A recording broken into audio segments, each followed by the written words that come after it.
The Abyss kinda threw a wrench in our relaxation, though. Still, spending time here really has felt like a vacation. The Kaholosaurs are so nice and so fun to play with. Their bellies are super bouncy. Oh, and Atea's snacks were so delicious. She gave Paimon some for the road just this morning, actually. Yelling at some kids who got caught throwing stones in the hot springs, so not much has changed since we first met her. Hey, you guys. Sleep well last night? Yep, this area is so nice. Glad you like it. I was thinking of taking you guys out to do some sea fishing. Later tonight, we can eat whatever we catch. Fresh fish is absolutely delicious right off the grill. Hey, Mualani! Yeah? What do you need? The team sent out to fight in the Night Warden Wars has returned. And Kachina? Is she back as well? Kachina fell in battle. But don't worry, the team was victorious, so the Rite of Resurrection will be held in the stadium soon.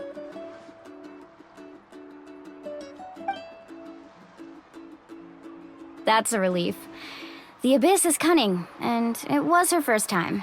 Mistakes are bound to happen. Exactly. She deserves to hold her head up high.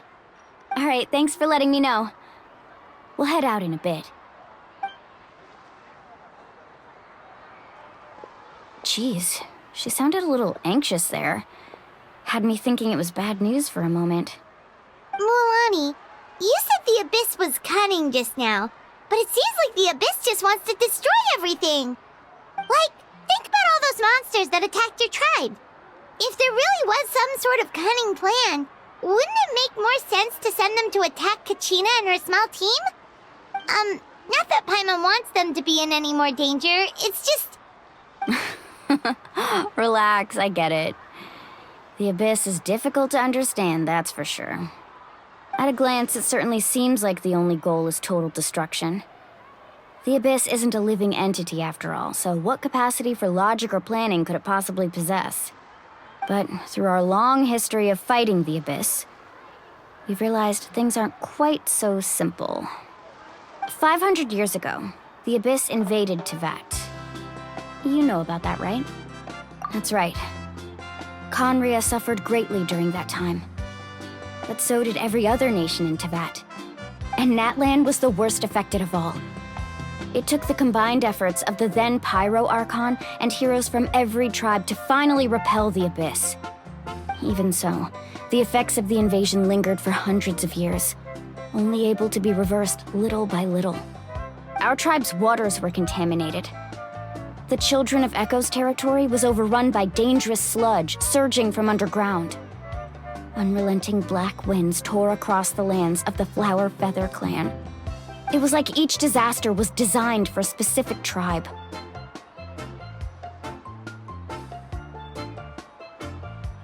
Exactly. We once thought that the Abyss's desire for destruction was a sort of primal instinct, but its methods are, in truth, marked by intelligence. We now believe the Abyss has invaded the Night Kingdom, and has the capacity to read the memories of this land at any given moment. And that's how it became so dangerous and cunning, almost like it knows you inside and out. Yes, and that's why we've been unable to fully eradicate it, even after all this time. Luckily, the problems left behind by the Abyss have been successfully addressed by the various Pyro Archons we've had over the years. Now every tribe is prospering and things are looking up. I mean, just look at what we managed to do a few days ago. We totally fought them off.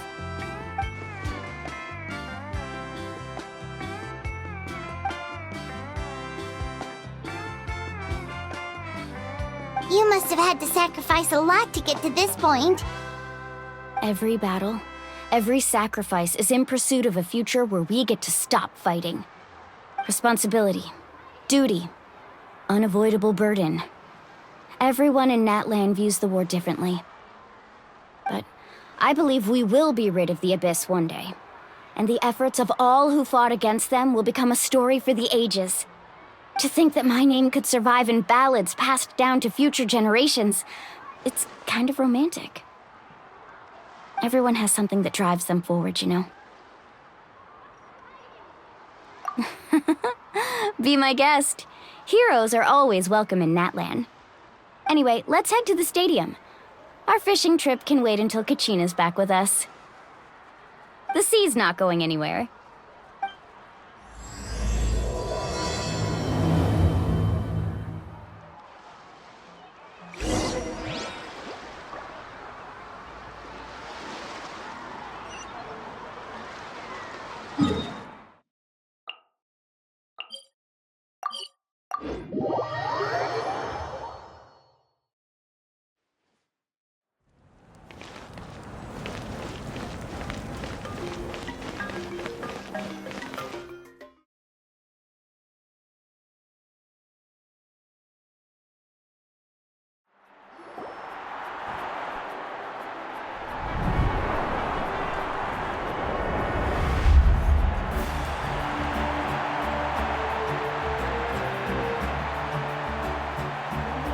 Whoa, this place is packed already! Of course. No one's gonna miss out on the chance to welcome our heroes back from battle. It's their moment of glory. Kachina's gonna be so flustered. She's never had this many eyes on her before.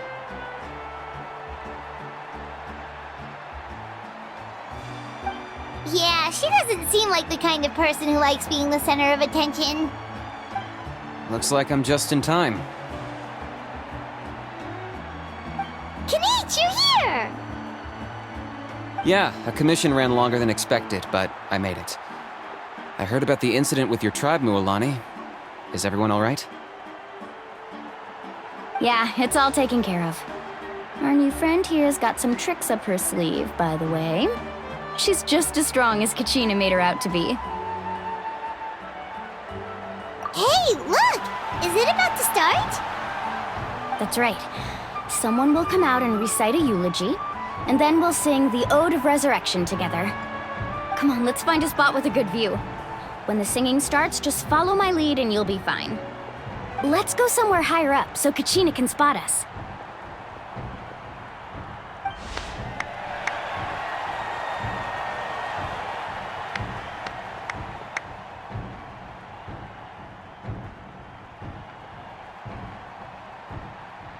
Warriors of Natlan, heed the call of life. We are the inheritors of memory and legend. Those who grew alongside sun and wind. Those who forged our own destiny and future. That is Natlan's fire, the lifeblood of our nation.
I could not find Kachina within the Night Kingdom, or locate her ancient name.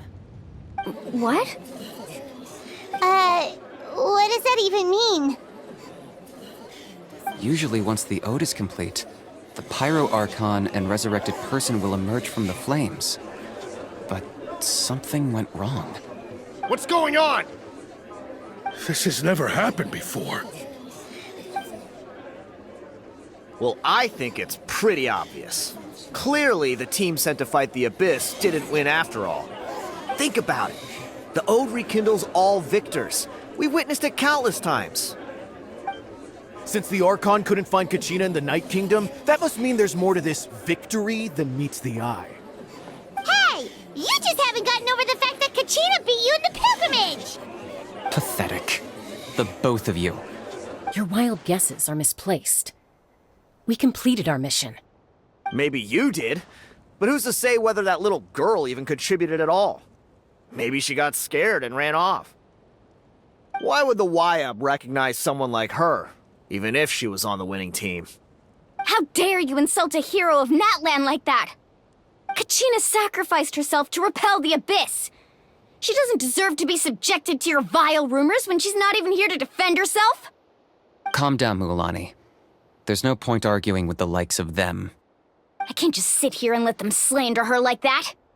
To insult a hero of Natlan, the person actually has to be a hero.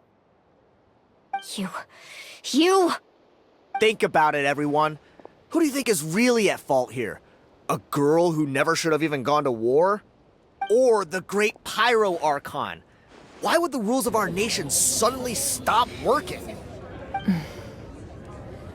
That's true. If she wasn't revived, it must mean she failed to achieve victory. Maybe the YUB interpret victory in different ways?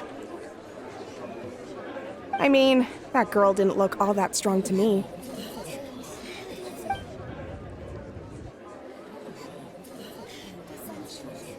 Kachina wouldn't have run! That's not like her at all! No, she's been waiting for this moment for too long. No matter how daunting the situation, no matter how scared she might feel, she's always the first person to stand up and face it head on. We don't even know what happened, so don't you dare try to use this as an excuse to vent your anger or slander her reputation. Fine. We'll find out what happens soon enough. Then, we'll see who truly deserves glory. That's enough. There is no doubt about today's victory, or Kachina's part in it. She is a hero worthy of our admiration and celebration. However, the failure of today's ceremony is undeniable. Kachina has not been rekindled, and I offer you all my deepest apologies as I continue to investigate this matter. To prevent further casualties, I have decided to suspend the pilgrimage until this matter is resolved. What? No one is all-knowing. No one is infallible, not even myself. But doubt is a means by which we seek the truth, not a weapon we wield against others. I didn't mean it that way, Archon. If there are things you wish to clarify, then ask me directly. Doubt my answer if you wish. But now's your chance. You have concerns? State them. No, of course not. Even though I have said nothing to change your mind, then it would seem the truth never mattered to you at all. That guy doesn't even have the courage to answer the Pyro Archon's question. So much for all that glory talk earlier. I have a question, Archon. My friend Kachina. Do you have any idea where she is? It's extremely important to me. I know you said you were investigating the situation, but I'm sorry, that's not enough. I've already shared everything I know. If you want to learn the truth and rescue your friend sooner, you should join the investigation. So, what do you say? Of course I'll join. In that case, come see me in the speaker's chamber. We should join them. Oh, and if it's not too much trouble, could you drop by as well, Traveler? I'd like to have a chat. Rest assured, everyone, I'll keep the tribal chiefs informed on the progress of the investigation. Once again, I apologize for the outcome of this ceremony. If there are no further questions, let's part for now.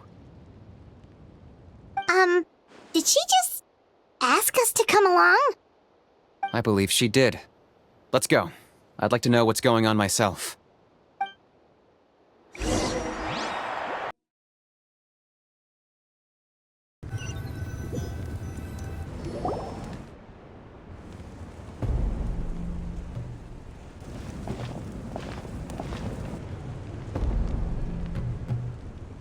The situation is urgent, so I'll get straight to the point. Kachina is undoubtedly a hero of Natlan, and I'm deeply sorry this happened to her. There's been unrest in the Night Kingdom, but I don't know what's causing it. As a result, I've been unable to track down her location. Until we find and address the cause of the unrest, the Ode of Resurrection will continue to be ineffective. And that means Kachina won't be able to come back? That's correct. Not until the problem with the Night Kingdom is resolved. How long will that take? It's hard to say. Kachina always dreamed of fighting the Abyss, of doing her part to defend Natlan. She wasn't afraid of death because she knew, if it came down to it, the Pyro Archon would be there to bring her back to life. Whenever we sat down together, exhausted from training, she would always hum the Ode of Resurrection. She was supposed to come back to us. We were supposed to hug her and celebrate with her and share her joy. We supported her every step of the way, but what are we supposed to do now? Sit peacefully and wait for her return? Lose ourselves in grief over her death? Tell me, are we her friends? Or her murderers? That's not fair, Mualani. It's all right. I understand your rage and your grief. Kachina's life means a great deal to me, Mualani. Believe me, I want to bring her back as soon as possible. I would give you that peace of mind if I could. But please, hear what I have to say so I can at least give you a broader picture of the issue we are now facing. Considering the recent attack on your tribe, I believe the Abyss has found a new means of undermining the rules of our nation. You mean... The Sacred Flame. The foundation of our resistance against the Abyss. If we continue to hold the pilgrimage and send teams to fight the Abyss, there will likely be more casualties. But if we stop altogether, the Sacred Flame will only grow weaker. The Abyss will scale up their attacks, and the tragedy we saw with the people of the Springs will only be the first of many. If we compare the two choices, the former seems to be the lesser of two evils. Sorry, I know that may sound harsh, but I bear the name Malipo. Weighing the costs is my duty. The raw truth can be cruel.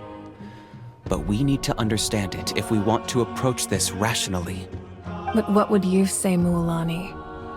This is personal for you, and unlike Kanich, I dare say it's not a simple case of weighing up which course of action is less painful, is it? No. I can't choose between them, and I don't want to. Saying that one is preferable over the other is disrespectful to the people who suffered. You're saying it doesn't matter whether I suspend the pilgrimage. The consequences will be equally painful. Yes. What happened to Kachina breaks my heart. But I couldn't bring myself to sacrifice other people for her sake. And that is the crux of the problem. It's not simply a matter of choosing the lesser of two evils. Either way, there will be people who suffer. And the end result will be the same. Belief in the pilgrimage will waver. Once doubt has crept in, the people will no longer unite in battle against the Abyss. And that is exactly what the Abyss wants. Their ultimate goal isn't to break the rules that make the Ode of Resurrection work. It's to destroy the people's faith in them. To prevent what happened to Kachina from happening to anyone else, we need to suspend the pilgrimage. So that is my current plan. And in the meantime, I've made efforts to strengthen each tribe's defenses. Then, we have to find another way of strengthening the Sacred Flame to keep the Abyss at bay. This won't be easy. I'll need time to figure out the best approach. I understand your anger, Mualani, but I hope that provided some clarity at least. Wow. Hyman thought things were gonna get heated for a second, but the Pyro Archon took the time to explain everything so patiently. I owe you an apology, Archon. I let myself get carried away earlier, and I'm sorry. You're right. We need to focus on finding solutions. We could always hold the pilgrimage without sending a team to fight in the Night Warden Wars. That way, we would still be able to fuel the sacred flame. I've considered that, but the two events have nearly always been linked. Without the chance to fight the Abyss, pilgrimage rankings lose their prestige, and competitor numbers will drop. With fewer participants, the amount of contending fire produced will decrease, and the vicious cycle will continue indefinitely. So, essentially, the Abyss has taken Kachina hostage. You've learned about the concept of ley lines during your travels, yes? The Night Kingdom is something similar. Staying there for a short period of time shouldn't have an effect on the person. But with the Abyss in the picture, it's a different story.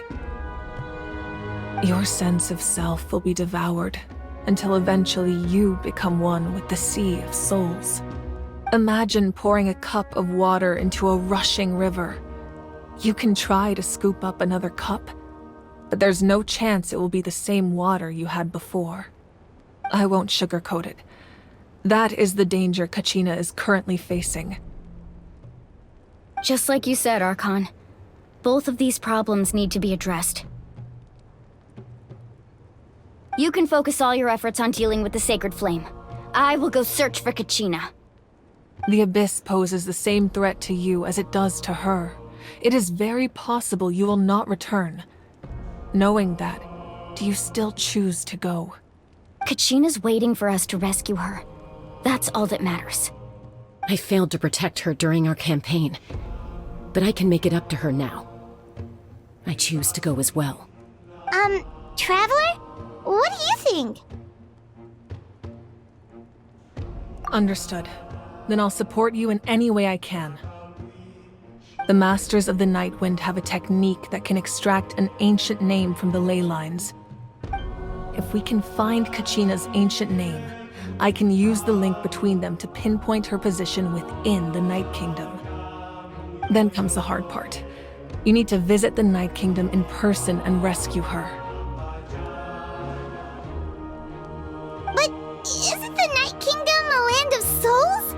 Can we even go there? Under normal circumstances, only the consciousness can enter. But there is a way to go there in person. However, know that the Night Kingdom will attempt to repel you, and the Abyss certainly won't leave you be. That's fine by me.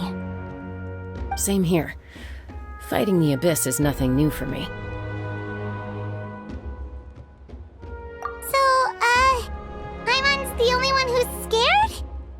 Well, if you're going, Traveler, Paimon's going too. Sitlali of the Masters of the Nightwind once created an artifact that can be used to communicate with the Wyab. We call it the Spirit Speaker Stone. It was originally used as a ceremonial artifact wielded by the tribal chiefs, but that spiritual quality also means it can be used to search for an ancient name.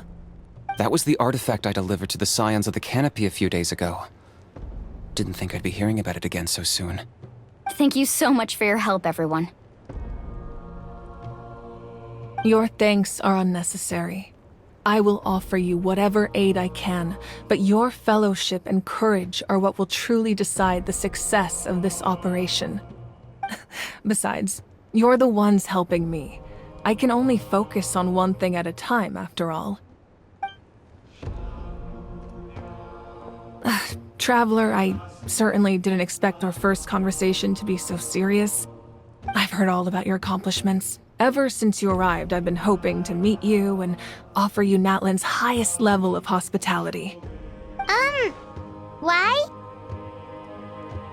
Why? Is that not what happened in the other nations you visited? Yeah, things were pretty complicated at the start. And, in the middle. But our reputation's solid nowadays. That's more like it. After all, I've heard you're someone who transcends fate. Perhaps even more than you can imagine. But we can talk about that some other time. Ideally, this would be the perfect night for a drink and some musical ambiance. But there are important things to be done. Oh, I almost forgot. Atea was wounded in the fight against the Abyss. She wanted us to give this to you. It embodies fond memories and my strength of will. That's what she asked us to tell you. She said you'd know what that means. I didn't think this day would come so soon. The flames of her life force. I can feel them flowing within the talisman. If things were different, the two of us could have enjoyed the hot springs together while she gave this to me in person. We're supposed to be hot spring buddies after all.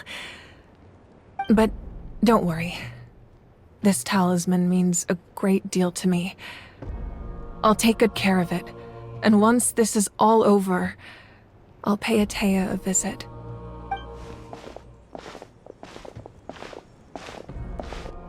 You said you didn't want to jeopardize the production of contending fire. But that's not at all why you decided to suspend the pilgrimage, is it? You're right.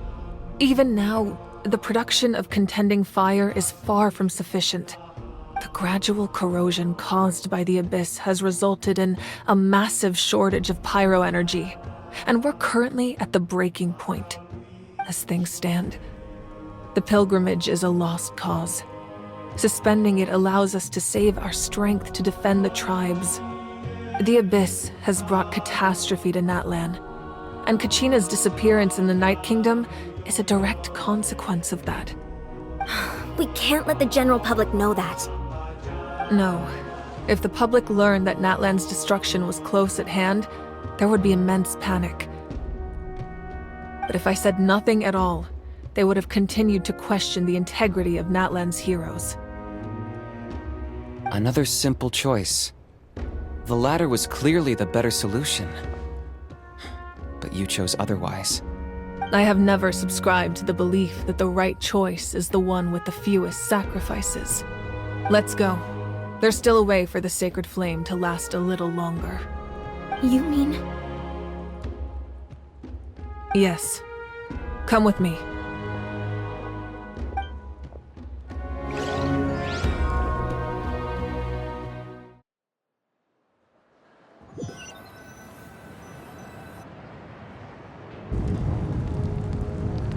The sacred flame must never go out. Not only does it strike fear in the Abyss, but it's also the pillar of Natlan's stability. So until our heroes are ready, I will sacrifice my power to keep it burning. But that can only last so long. I think we should focus on the remaining ancient name-bearers. Don't let desperation cloud your judgment. Those chosen by the Wyab have already embarked on their destined path. It is for them to decide how that journey ends, not us. All we can do is support them. Even so, for you to make this sacrifice, it's not right. If not me, then who? No other is capable of sustaining the sacred flame. I possess great strength, but I'm not above my people. This is part of my duty.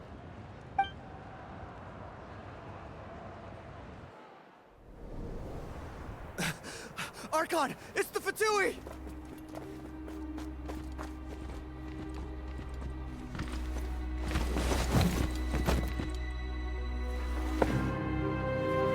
The Archon of Natlan. A force to be reckoned with. The secret of the ley lines is no secret to me. Long have they been destined for ruin. And since the oath made 5 centuries ago remains unfulfilled, what use is the Gnosis in your hands? I don't know what you mean. But it sounds like this is about more than the Tsaritsa. In times of crisis, someone must pick up the mantle of salvation. Your plan has reached an impasse, and now it falls to me to create new rules for Natlan. But before the dawn of a new age, the old must be destroyed.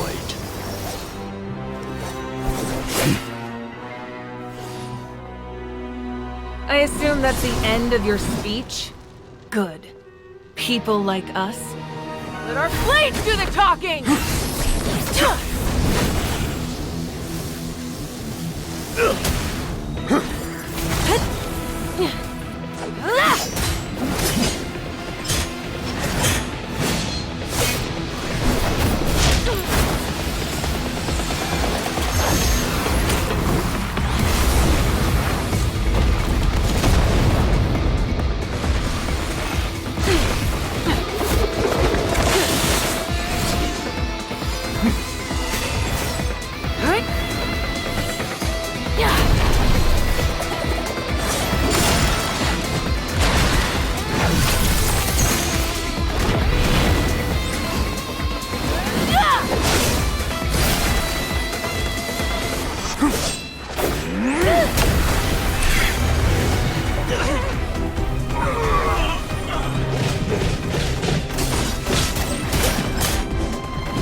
Masters of the Night Wind. Send word. The captain and his followers must be apprehended.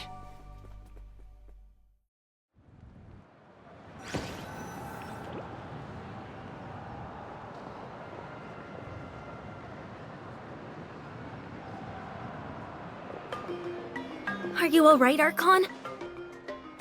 He was a formidable opponent. Exactly what I would expect from the first of the Fatui Harbingers. I never imagined someone could match you in combat. If the Tsaritsa sent him here, why would he bring up what happened 5 centuries ago? Yeah. And how much does he know about Natlan? The Harbingers are all driven by their own personal goals. The only purpose that unites them is collecting the Gnosis. But I'm sure the captain has his own reasons for being here as well. Whatever his motive, we should shift our focus to the Fatui. If they attack again, and we're not prepared, we're done for. No, we're running out of time.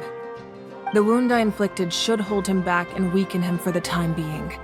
Besides, I'm sure you noticed, the power that came to his rescue just now came from the Masters of the Night Wind. In other words, there are traitors among us. Not necessarily. This could prove to be a very valuable turn of events. When we exchanged final blows, I sensed an unusual presence within him. I'll need to investigate further. Kanich, go to the Masters of the Night Wind and look into who could have aided the captain. Speak to Sitlali. She should know. Of course, I'll head out right now. Do you still intend to... Yes, but fear not.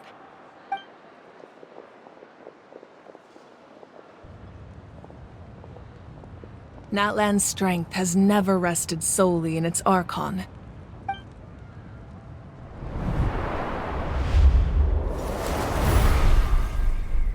Together we foresaw the only path that leads to our nation's future.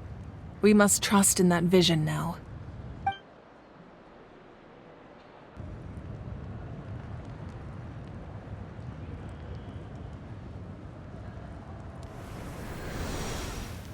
Is everything okay, Archon?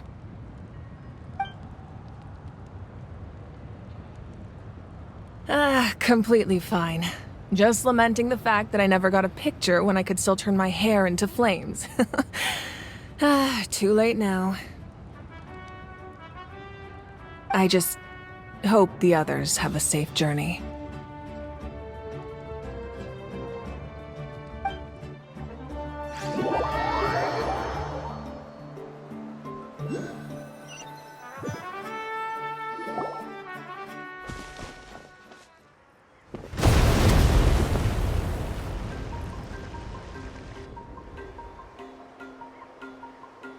What's happening at the stadium? Did something explode? It feels like the Archon unleashed her power. She must be fighting a formidable opponent. Should we go back and check what's going on? Have faith in the Archon. She wouldn't lose in a one-on-one confrontation. Once we find Kachina's ancient name, we'll head right back. Okay, let's just keep climbing. Paimon really hopes nothing goes wrong.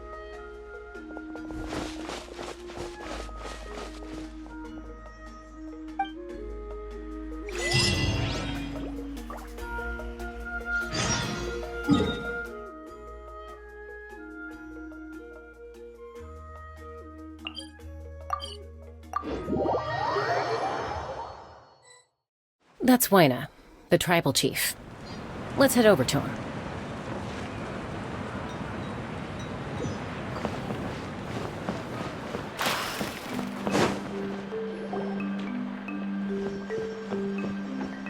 Chaska. Nice to see you again, Wyna. I'm afraid we don't have time for pleasantries, so I'll get right to it. We're here for the Spirit Speaker Stone. Whoa, hold on a second. At least tell me why you need it first. My friend Kachina is trapped within the Night Kingdom. We need the stone to find her ancient name and rescue her. Rescue her? From the Night Kingdom? That's right. I'm sorry, but someone needs to tell you what you don't want to hear. Going there, a mature warrior would never make such a foolish decision. The nature of battle is unpredictable. You never know how it's going to end. Losing a friend is tragic, but when that happens, the best thing you can do is focus on how to prevent further casualties. I appreciate what you're trying to say, Chief Wyna. But if the price of maturity is abandoning a friend in need, I'll choose foolishness any day. If Kachina's still holding on, then so will I. I thought you might say that. Is something wrong, Wyna? This doesn't seem like you. Life isn't complete without taking risks. That's always been your mantra. It's nothing. The Night Kingdom is a dangerous place. Can't blame me for checking if you were up to the task. If you're that determined, far be it from me to stop you. Here's the stone. Keep it safe, okay?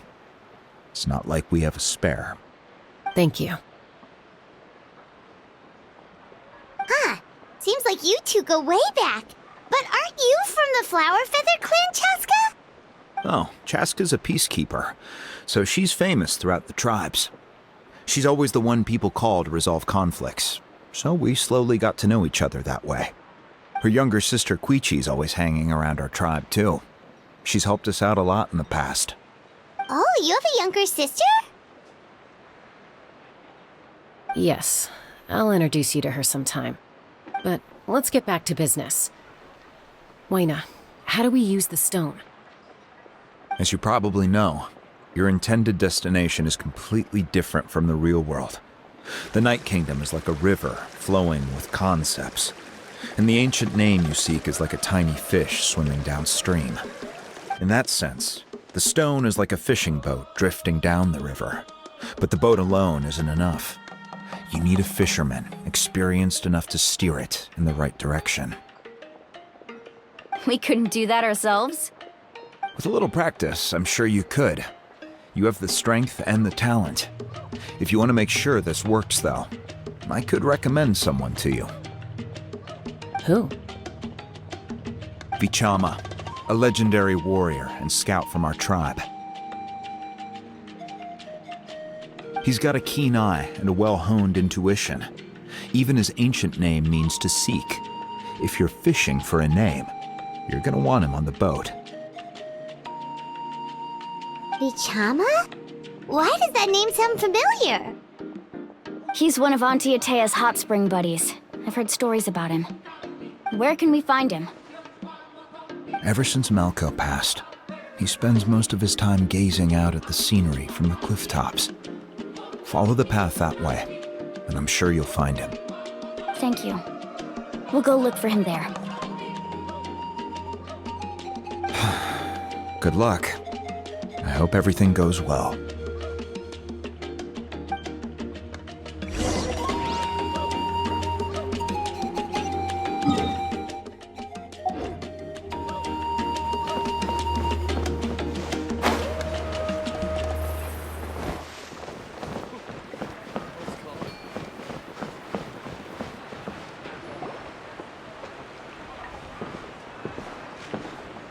Someone admiring the scenery from the cliff tops. Ah! That must be him! Hello there, are you Vichama?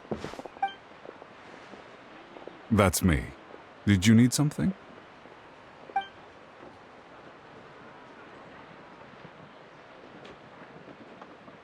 What?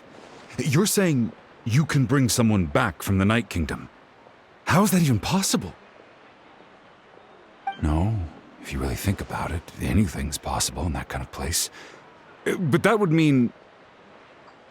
Are you okay? You don't look so good. Everything's fine. I'll help you, but I do have a small request. After I help you find Kachina's ancient name, I want to use the stone to look for my friends as well. Your friend? Oh, why not mention someone named Malco? Is that who you're talking about?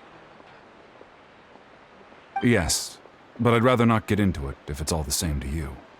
That's not a problem. We agree to your request. Yeah. Since you're helping us find Kachina's ancient name, it's only right that we return the favor. Then we're agreed. Can I have a look at the stone?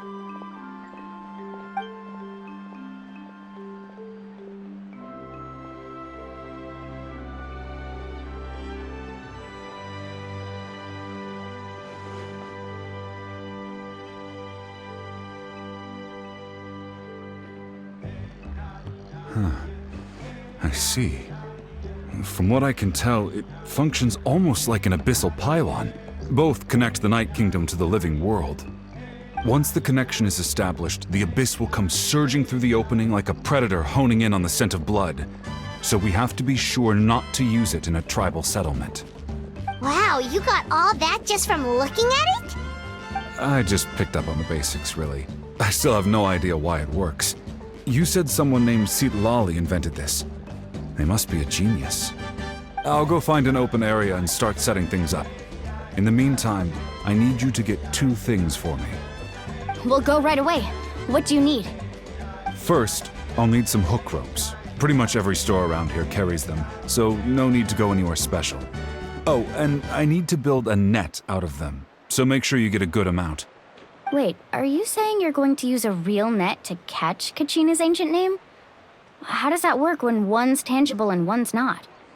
By creating something tangible in our world, like a net, we can create a connection to a corresponding concept in the Night Kingdom. Basically, I'm going to use the concept of a net to catch something equally intangible, an ancient name. Oh, I see. What about the second thing you needed? Right. I need 2 chunks of obsidian. Once we bring the ancient names into our world, we'll need a place to store them. Normally, you can only get obsidian from the Children of Echoes, but I heard there's a traveling merchant from that tribe around here somewhere, so maybe you can try your luck there. Gotcha! Alright, let's split up. See that clearing? Let's meet over there when you're done. Oh, and you can send someone with me if you want. In case you're worried I might take the stone for myself. What do you think, Chaska? There's no need. Lena spoke highly of you. That means you're trustworthy. I appreciate it, even though that doesn't mean much to me anymore. Anyway, it'll take some time to set everything up, so no need to rush. I'll see you in a bit.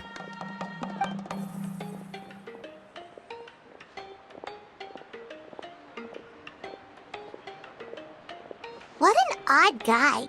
He seems so defeated, but also really invested in the stone at the same time. I don't have any more insight than you, Paimon. Let's just focus on the preparations for now. Hang on, Kachina. We're coming for you.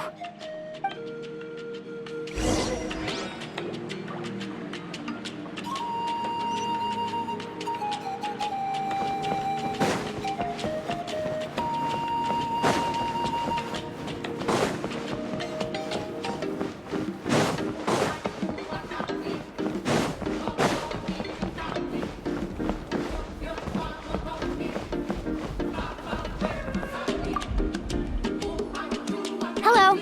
Do you have any hook ropes for sale? Hook ropes? As in rock climbing equipment? Yes. How much for your whole stock? Oh, the whole thing? Let me see. That would be 30,000 mora in total. Deal? Deal. Wait, really? What, you want me to drive down the price?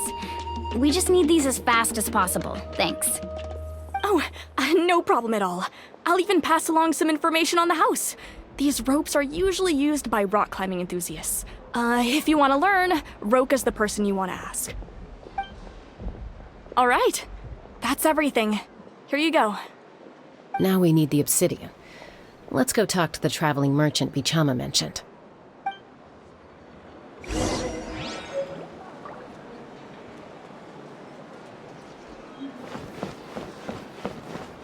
Whoosh! No one can catch me!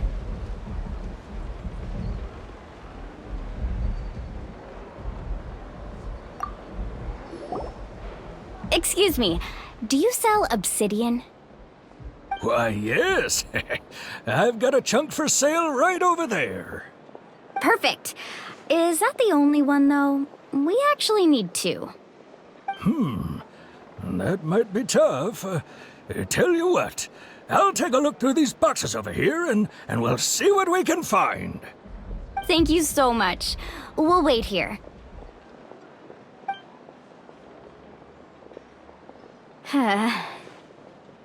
Relax. Everything's going according to plan. I know, it's just...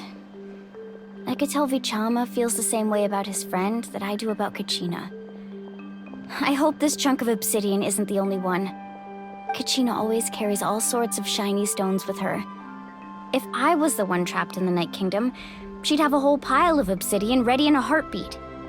Well, would you look at that? I did bring an extra. Here you go, young lady. How does it look? Perfect! Thank you. How much do I owe you?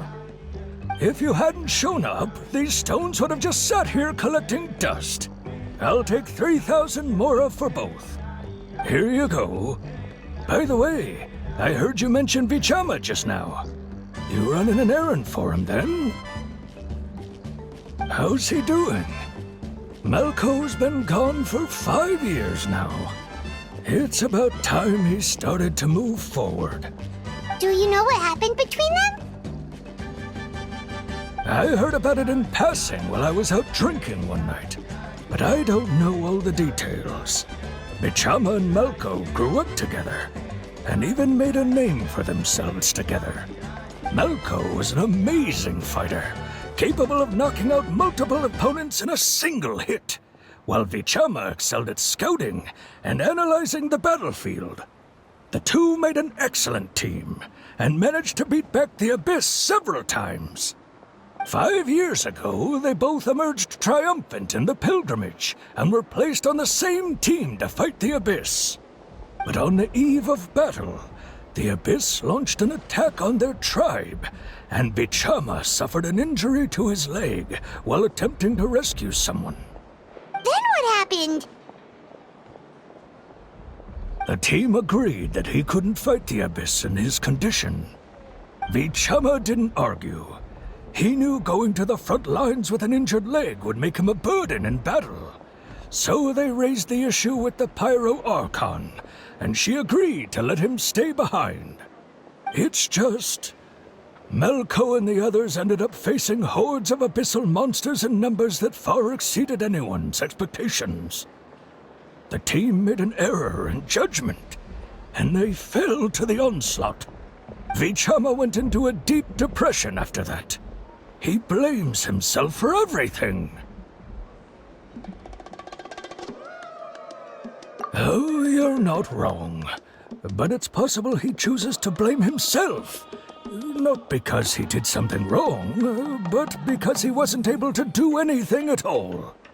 I've tried convincing him to move forward, to stop dwelling on the past. But the shadow of Melko's death hangs over him still. The Abyss has caused so much suffering, and some wounds never heal. I wish there was something he could do to make himself feel better. But... anyway, that's the gist of it. Maybe you could help him talk things through sometime. I would really appreciate it.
Did you get everything?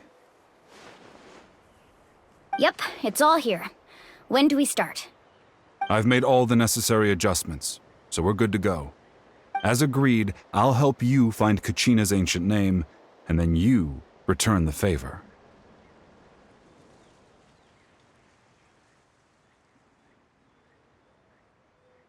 Go ahead.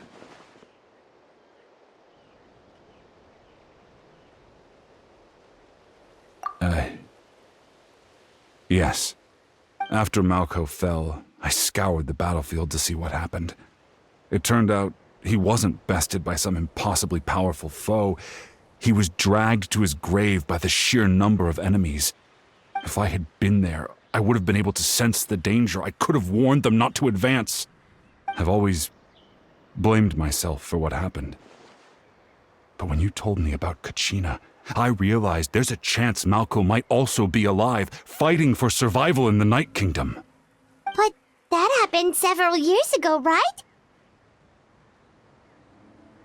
The Pyro Archon said all life within the Night Kingdom eventually becomes one with the Sea of Souls. There might not be much hope, but I still have to try. Malko and I promised each other, even if we never managed to root out the Abyss for good, we would fight together until the end. All right, let's get to it. I'll start searching for the conceptualized version of Kachina's ancient name. If you see any fragments scattered around the area, please collect them.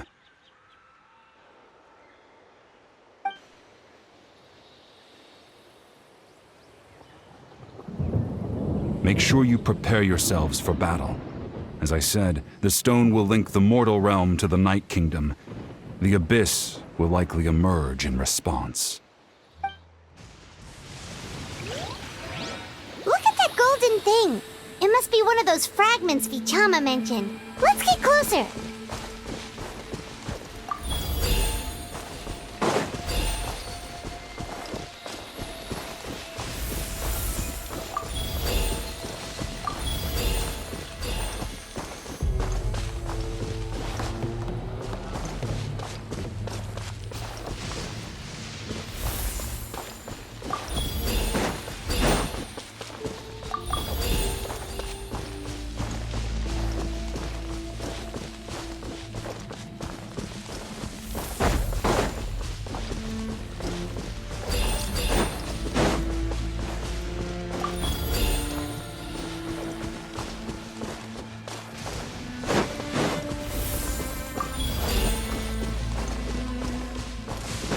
Time to go.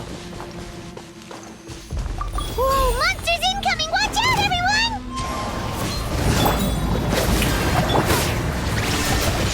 Seems like an emergency. Clouds high. The birds call.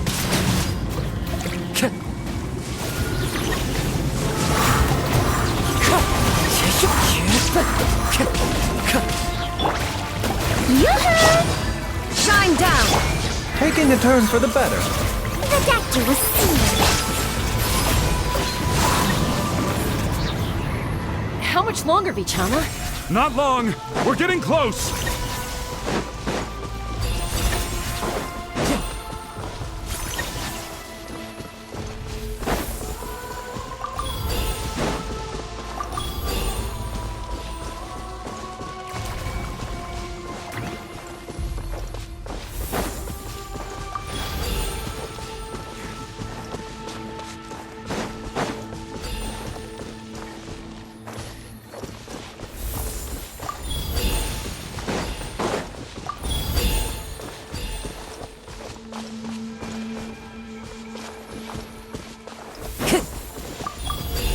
Time to go.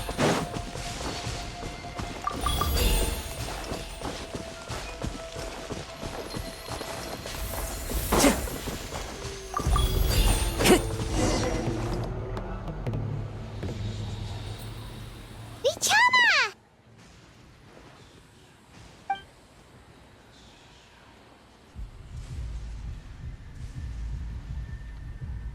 Quick! Take it! I found Kachina's ancient name. Hang in there, Malko. Just a little longer. Something's not right. The Abyss is corroding his body. Vichama, you can't keep going. You'll die. I should have died 5 years ago.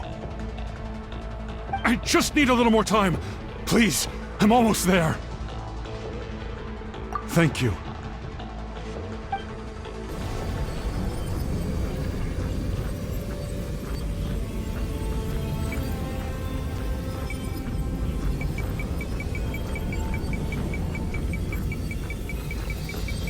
Whoa, watch out! The power of the Abyss is strong.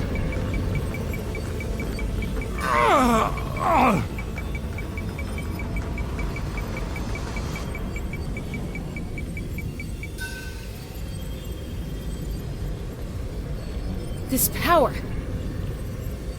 Hanging in there? Malko. No! Why can't I find him? Why? We can't wait any longer. Pull him away from the stone, Mualani. I already tried, but the power of the Abyss has him in a chokehold. It's like he's tied to the stone with an invisible rope. In that case, we have no choice. I'm sorry, Seed Molly. Get back! Chaska, wait!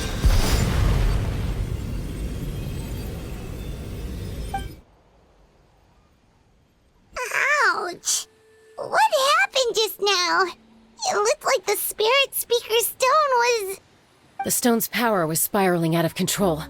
The only way to stop it was to destroy it. You were all caught in the shockwave of the explosion. You might feel dizzy for a while, but that's normal. Give us a heads up next time, will you? You're lucky we managed to dodge it in time. I thought I said to get back. Yeah, barely a second before you made it go poof. Not everyone has your reflexes, Chaska. We were this close to getting dragged into the explosion. Okay, I'll be more careful next time. At least Kachina's ancient name is still in one piece. Wait, where's Vichama? Vichama! Vichama! I couldn't find Malko's ancient name. It must be completely gone by now. Once your ancient name disappears, there's no coming back. From the very beginning, I knew there was a slim chance, but still. And now... it's too late to save him. From the minute he left that day, it was already too late. Vichama. I'm sure he's heard enough condolences over the years. Let's just give him some space. Huh? What's that in your hands, Vichama? It looks like something's glowing! Huh? This is...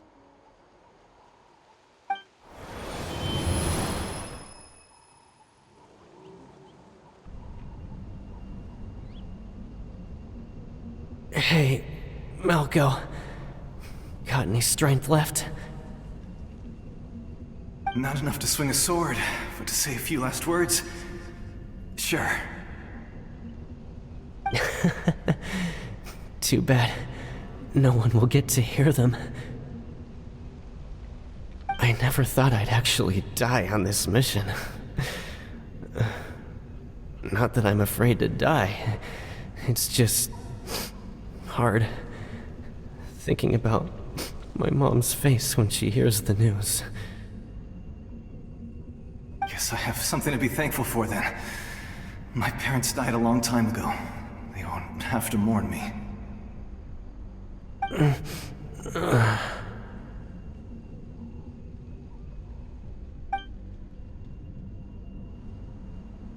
Pisak! Always had to beat me at everything, didn't you? Right to the end, you were never one for goodbyes. Maybe you're right. Maybe no one will get to hear our last words. But just in case... Vichama, I'm so glad you didn't come with us. Don't be sad. Just keep on living.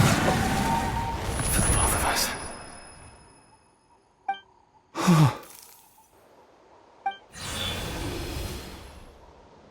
Was that a memory? Seems like we were able to salvage something after all.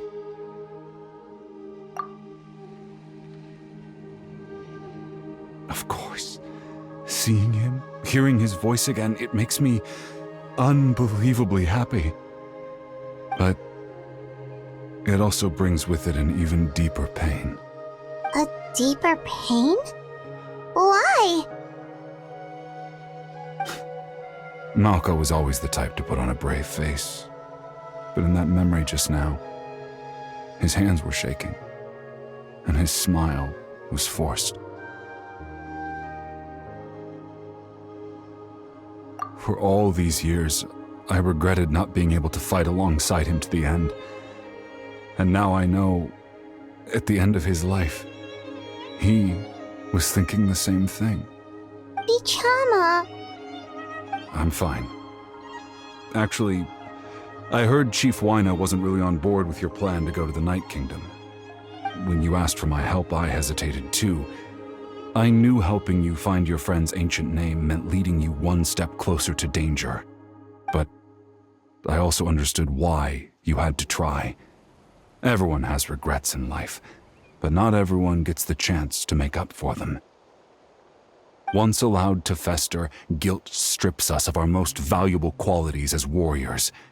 In that sense, We might as well choose the braver path from the very beginning. If I could do it all over again, I would have followed Malco to the front lines no matter what. Even with an injured leg, there were still things I could have done. That way, even if the outcome stayed the same, I still would have fought alongside him to the end. There are critical junctures in life, and if you don't seize the chance to act, there's no going back. That's something I had to learn in hindsight. But you're still at the crossroads of your journey, so I hope you can walk away without regrets. Thank you, Vichama. I feel even more determined now. Kachina will come back to us. I'll make sure of it. I promised I would find her, and I intend to keep that promise. That's good to hear. Strange. My body, it's... Once abyssal corrosion enters the body, a portion will fuse itself to your internal organs. Even though the Traveler possesses powers of purification, the corrosion can never be fully eradicated. Thanks to her, though, you were only briefly exposed. Slowing your breathing and controlling your emotions should help you keep the symptoms in check.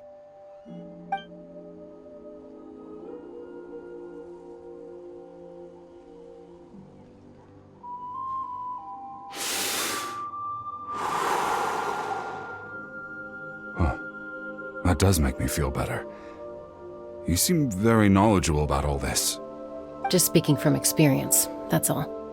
Anyway, we've recovered Kachina's ancient name, so we're off to a great start. Let's get Vichama back to his tribe and tell Wyneth the good news. Oh, and apologize for destroying the Spirit Speaker Stone. We had no choice, though, so he'll probably understand. Right?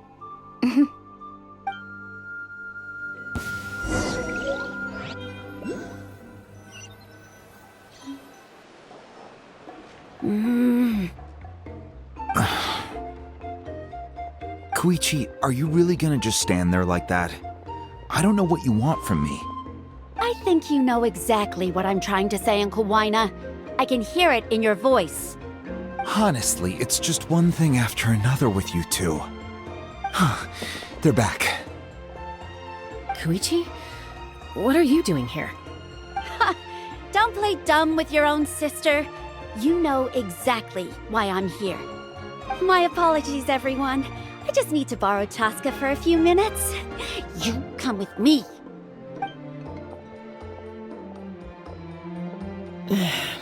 I'll be just a moment. Who is that? Koichi, Chaska's younger sister. Although the two aren't actually related by blood, it's kind of a long story. It's not really my story to tell, but I guess it's not a secret. You see, Chaska was actually raised by cuckoo sores. She was afflicted with a rare disease when she was a child, and abandoned in the wild as a result. The Abyss found her out there, all on her own, and tried to devour her. But in the end, all that did was trigger her will to live. That strength of will pushed her to survive. But it also planted a seed of conflict within her. Eventually, she was adopted by the cuckoo sores. Wherever they went, she followed, getting into fights right and left. For some reason, Paimon can totally imagine that. Well, when Chaska finally returned to human society, it was Koichi's parents who adopted her. At the time, Chaska still had a habit of getting into fights, so Koichi was always taking her around, apologizing to everyone. Ah, I remember those days. One of those fights was definitely with me. But, you know, kids. You're fighting one minute and your friend's the next. Eventually, she found a way to rein in that desire to fight. And now she's who people call to resolve conflicts. She's known as the Peacemaker. It sounds like she still argues with Koichi, though. Don't siblings usually stop fighting when they get older? That's partly my fault.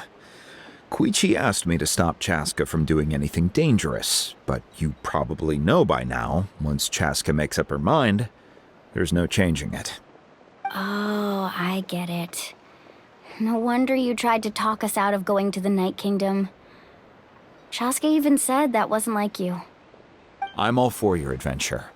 You need to take risks when you're young, because by the time you're my age, you couldn't attempt something like that even if you wanted to. Better try now than live with regrets later. That's what I say. Still, I can understand where Koichi's coming from.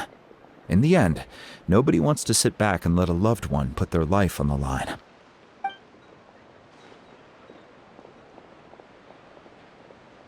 All right, it's just the two of us now.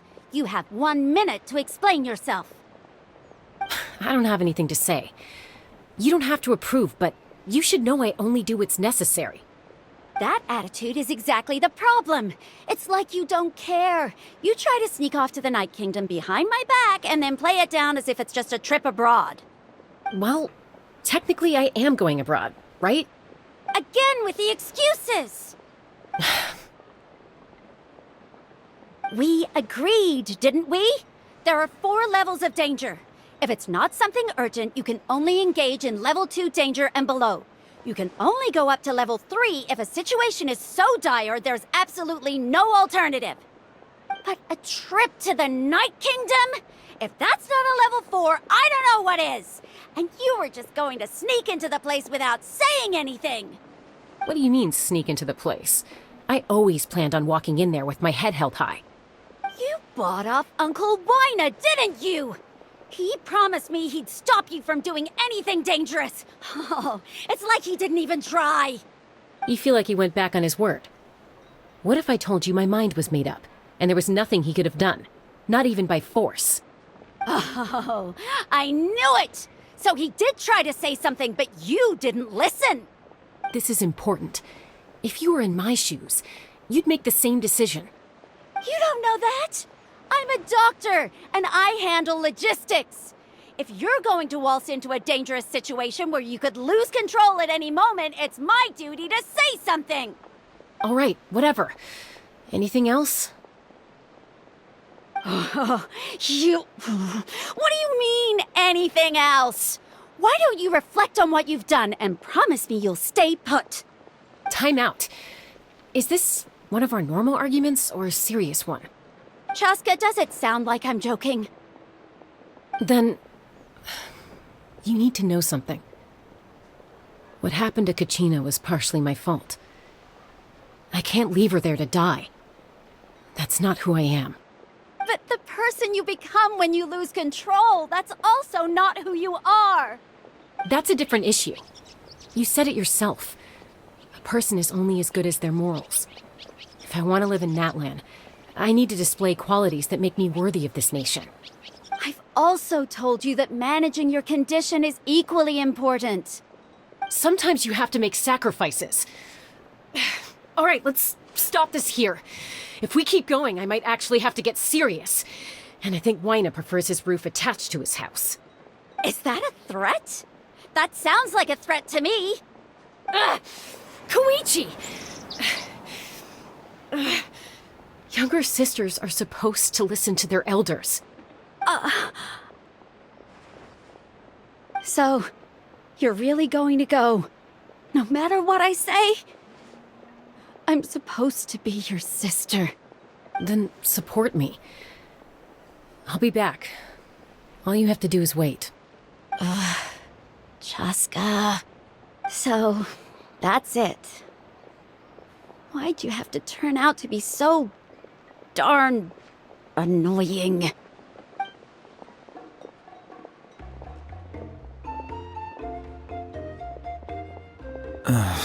You two are something else. Something you wanted to say? I know you aren't related by blood, but you two sure are similar. Really? You know, I said that very thing to Koichi not too long ago, and she reacted the exact same way, down to the very tone of voice. It's not my place to get involved, but I will say this. Try to spend a little more time with your sister. You're tough kids. That doesn't mean you have to go it alone. Thank you. Anytime. All right. If you're done with the Spirit Speaker Stone, you might as well hand it over.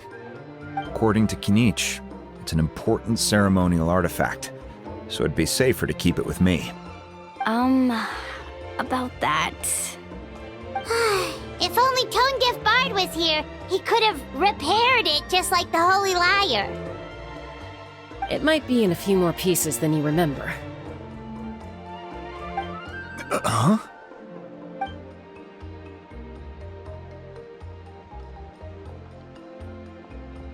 I see. Sounds like it was an urgent situation. If someone's life was on the line, then you had no choice. Still, Citlali's going to be a nightmare to deal with now that you've broken her stuff. I'll explain everything to her later. Stay safe out there in the Night Kingdom, okay? I'll wait here for your safe return.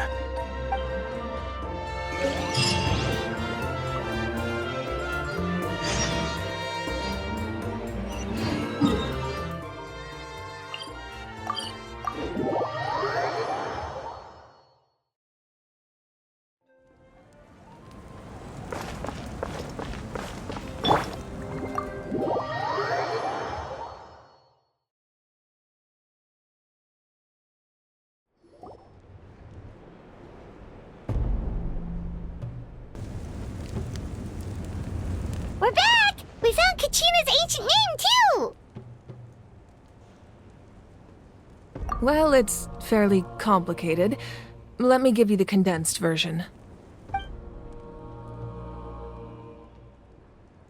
The Fatui again? We can't go anywhere without them causing trouble. But what if the Fatui finds out you've lost your power?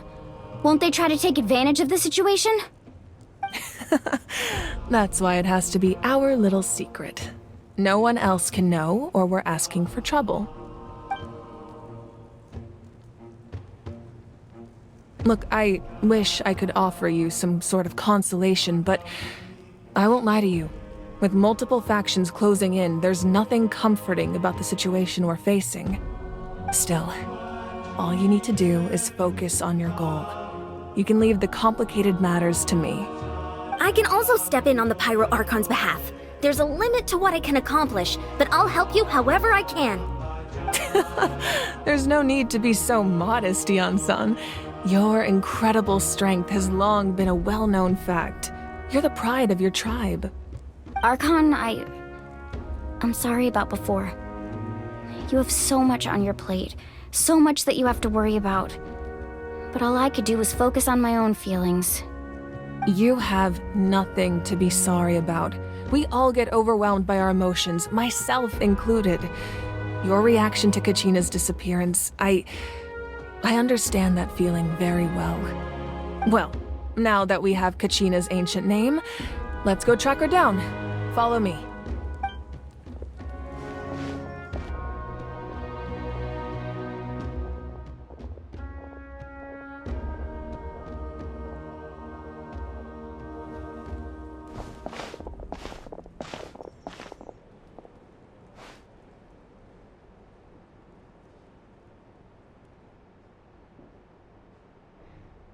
What is this place?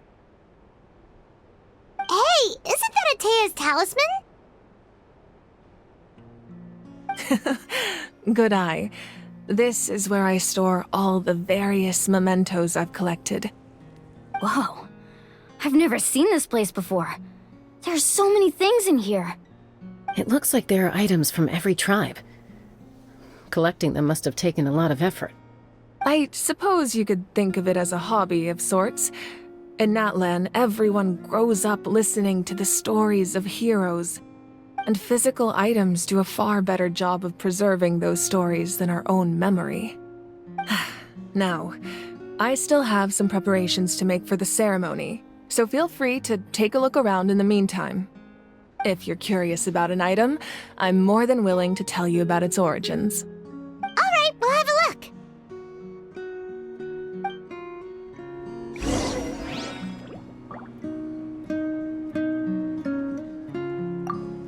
This flower looks like it's thriving. You must be good at taking care of plants, Archon.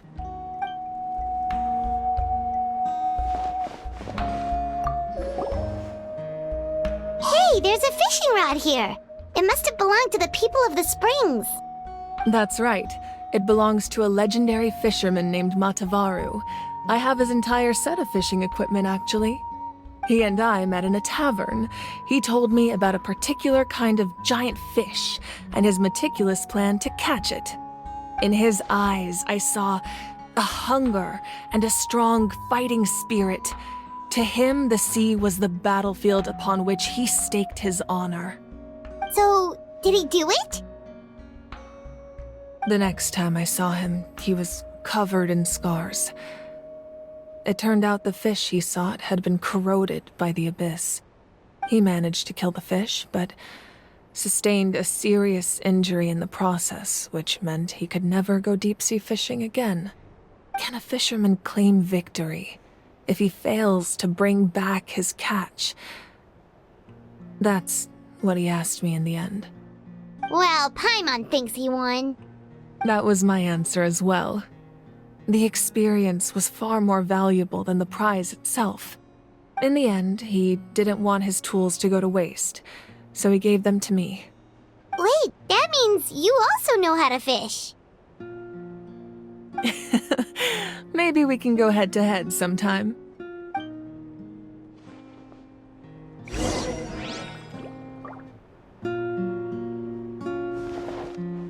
This fishing basket looks familiar.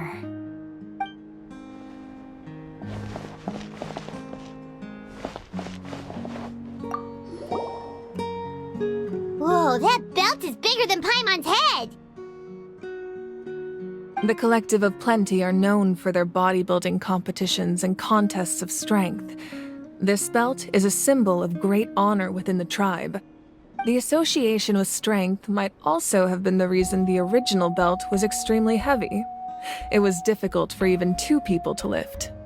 And even if a warrior had the strength to put it on, wearing it for any length of time would still leave them gasping for breath. Sounds like it. So the owner of the original belt, Kitera, commissioned a craftsman to make a copy identical in appearance but far lighter in weight. That is the belt you see before you. He would often wear this version when training in order to protect his waist. Or he made a lighter version so he could wear it all the time and show it off.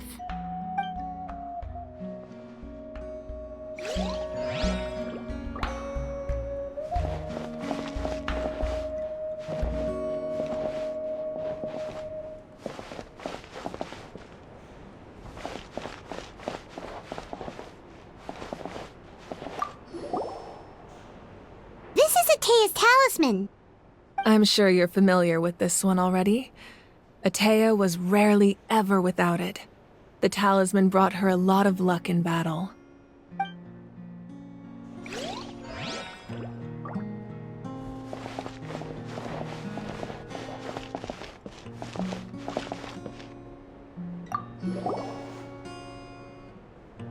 Whoa, this weapon is huge! Which tribe did it belong to?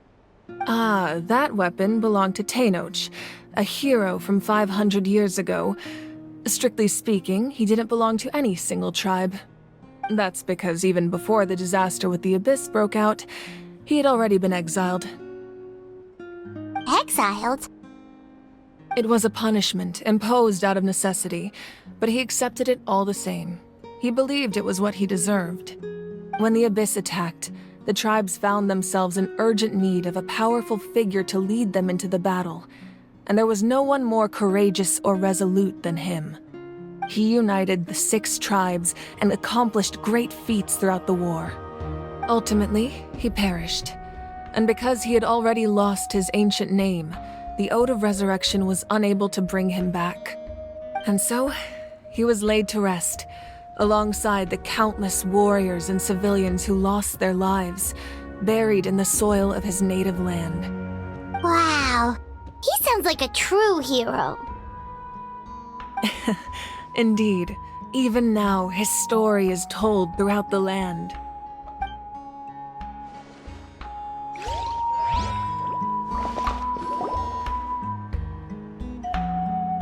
The powder still needs some time to settle, so let's wait a little longer.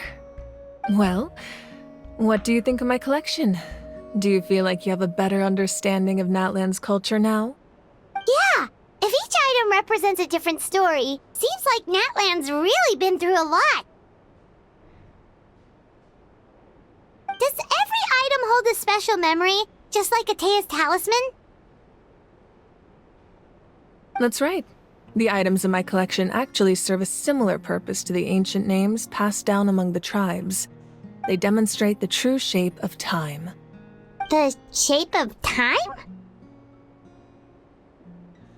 Most people perceive time as a linear concept, almost like a straight line that can only move forward. We cannot change the past or predict the future. But there's also a different theory, one that I believe to be closer to the truth. Namely, that the past, present, and future all exist at once. At once? Paimon's not sure she understands. Let's say your journey ended right now. Thinking back on your experience in each nation, which one would you say was the most important? Exactly. Even at the end of your journey, the things you experienced along the way don't cease to exist.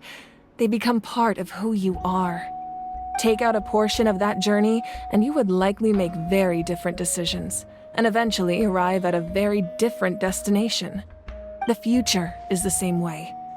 It exists even though it has yet to come to pass. We just lack the means to perceive it. Of course, there are those with the power to foresee the future. They simply call it by a different name. Fate. You're quite familiar with that concept, I would imagine. That does kinda make sense. The future hasn't happened, but already exists. Humanity excels at living in the present, but too often we forget the past and neglect the future. While the pilgrimage and the Night Warden Wars lead us to a better future. Only by uniting the people of Natlan across countless eras can we fight back against an enemy as formidable as the Abyss. To come up with such a set of rules, the first Pyro Archon must have possessed a level of insight I can only imagine. That's correct. At first, he was a mortal man with no special power. After he ascended to the Divine Throne, he used it to borrow power from the heavens and establish the rules of Natlan. Namely, a framework through which ordinary people can ascend to Archonhood. By holding the pilgrimage, we're able to determine the strongest among us. And when that person ascends to the Divine Throne, their inner flame will awaken. In addition, the sacred flame will grant them significant knowledge and memory of this land. After all, that's how I came to know everything I just told you. So, it all comes down to the power of the Divine Throne and the rules. Wait, is that a family portrait? Yes. That's my mother, father, younger sister, and the little Saurians we raised. I turned a piece of my dad's leather armor into a canvas and commissioned a famous artist to paint our likeness. Your sister is so cute! It looks like the two of you are really close. Paimon was having a hard time thinking of an Archon as an ordinary person, but seeing this portrait, it kind of makes sense now. It really doesn't look like there was anything special about you before. Oh, wait, is Paimon allowed to say that? A little late for that question, don't you think? Sorry! Paimon's so sorry! Paimon's mouth works faster than her brain sometimes! It's all right. I'd never get upset over something like that. No matter what others may say, my past is a precious part of my identity. I'm forever proud of the life I used to lead. Becoming the Archon doesn't mean you sever ties with your family. The position just comes with a lot of responsibilities, so it impacts how often you get to see them. My father made the most delicious stew, so my sister would often bring me a large pot of his cooking, and we would sit on a blanket and eat it together. One time, we didn't close the door securely, and the Saurians we were raising ran into the room and knocked over the entire pot. My sister immediately burst into tears. The two troublemakers were going for the meat, but when they saw my sister's distress, they froze on the spot. I still remember the way they laid there, sulking like a pair of children, even after making such a mess. It was frustrating, but in the end, all I could do was comfort my sister and move on. Wow. Isn't that what being a family is all about? I think about that story a lot, actually. As the Archon, I made a vow to defend this nation, and experiences like that, they remind me exactly what I'm trying to protect. Well, what happened after that? This portrait looks pretty old. Your sister must be all grown up by now, right? I believe she ended up working as an architect and artist. She built many houses and crafted many beautiful works of art. Anyway, that's enough about me. Now that the powder is settled, we can begin. Ian-san, Mulani, Chaska, over here, please. Place the ancient name up there, and then we'll begin.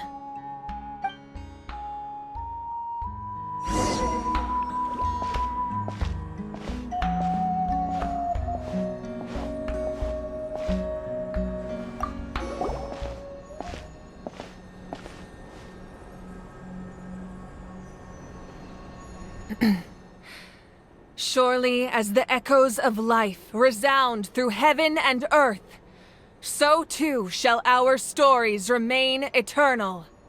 Ancient name, take us to your fated bearer. Allow her to answer our call.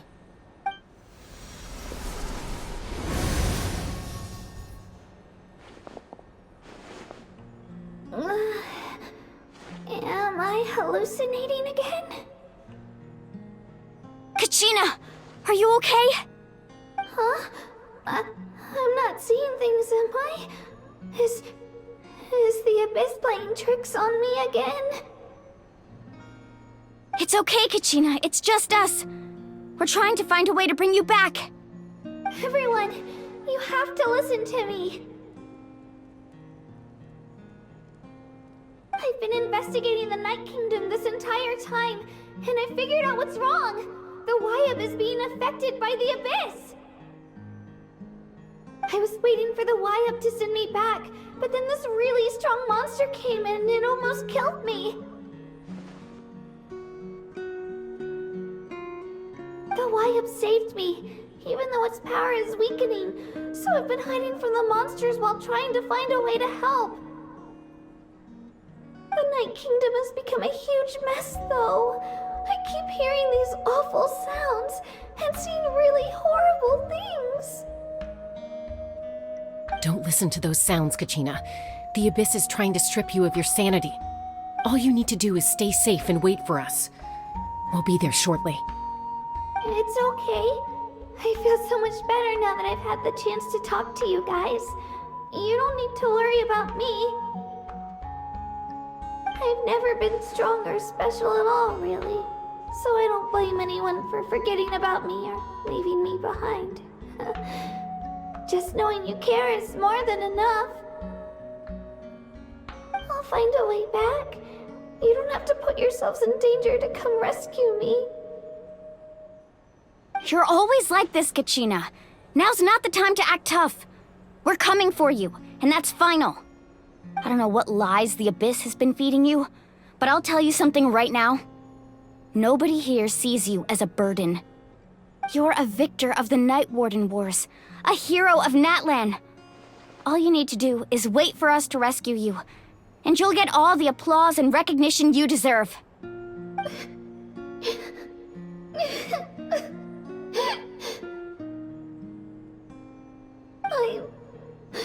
I'm really scared. Everything's so dark and creepy here. And I want to go home. Still, I don't want you to put yourselves in danger because of me. I don't want to hold anyone back ever again. All you need to do is place your trust in us, just like you always have. No one fights alone. We're not leaving you behind. Not ever! Yeah, we're so close, we can't call it quits now!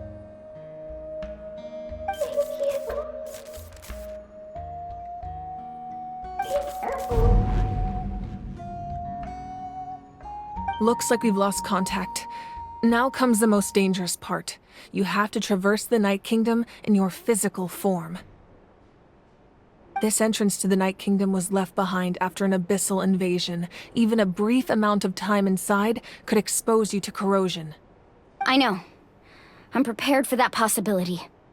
All right, then I wish you all the best. I'll tell Koichi to be ready just in case. She's very experienced in dealing with abyssal corruption. That face you just made. Don't tell me you two got into another argument.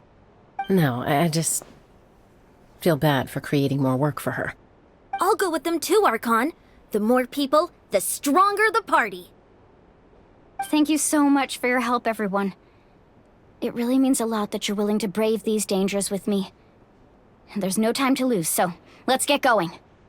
Now that I've lost my power, I won't be able to provide much practical support. But I can still keep an eye on the situation from here. Eon-san, I know it's unlikely, but if you encounter a situation you can't handle... That won't happen. I hope not.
No need to fret. I shall handle this.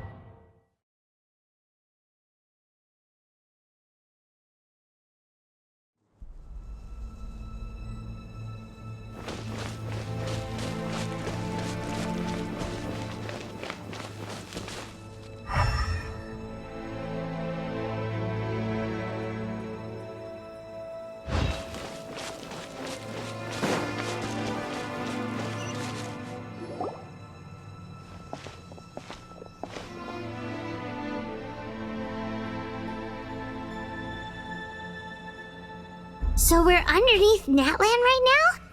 It looks nothing like Paimon was imagining. That's because in the distant past, Natlan was home to an incredibly advanced civilization ruled by dragons. Humans only established their own society after the fall of the dragons.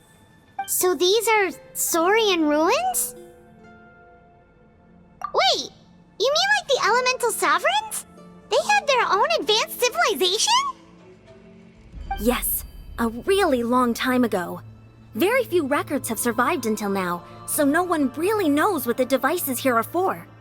These ruins have been abandoned for a long time, but with the recent increase in Abyss activity, the installations around here have somehow been activated again.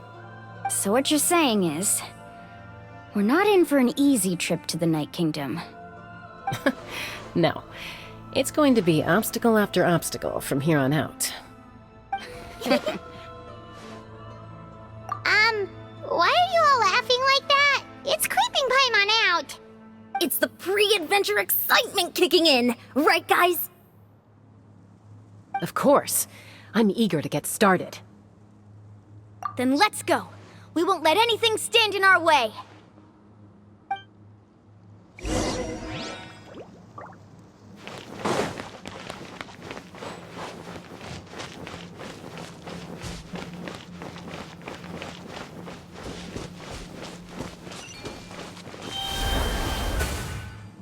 the road ends here. How should we get across? As a professional trainer, I think you could stand to build up your endurance, Paimon. Professional trainer? Paimon thought you were a warrior from the Collective of Planning. Well, that goes without saying. But I actually work as a sports coach. I provide professional guidance for many of Natland's popular sports. And I don't just mean physical training. I design nutrition plans as well. Ah, so basically no sugar, no soft drinks, no grilled meat. Yeah, we'll be here all day if you list them out one by one. It's much faster to just focus on what's good for you. Such as? Vegetable juice. Want some? You know, those guys look familiar. We've fought them before. Let's go. Show no mercy.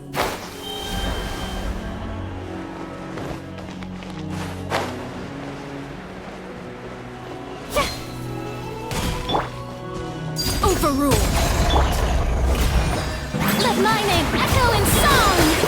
As one with wind and cloud, Wind Strider.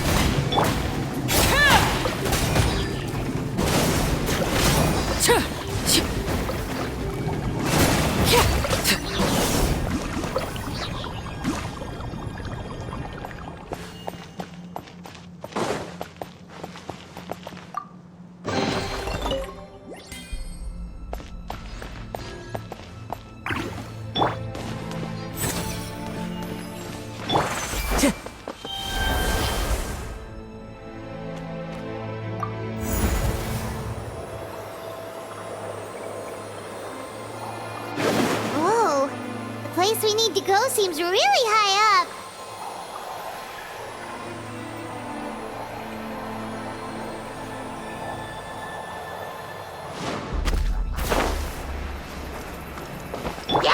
Shower me with praise!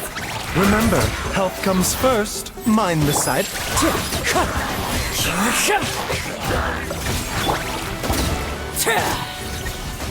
Transfixed!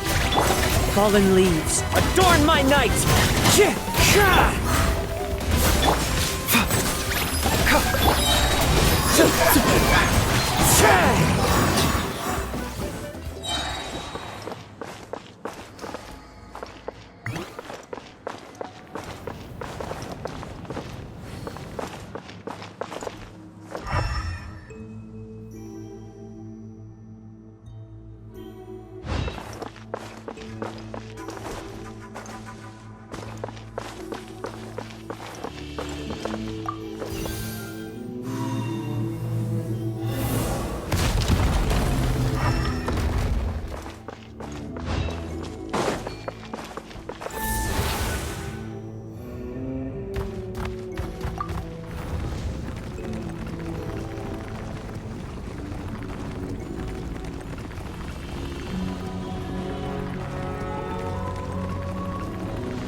Clouds high, the birds call! Taking a turn for the better. A bitter pill to swallow.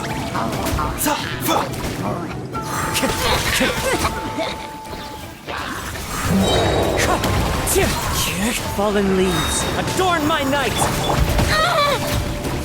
Strike a pose! Overruled! Go!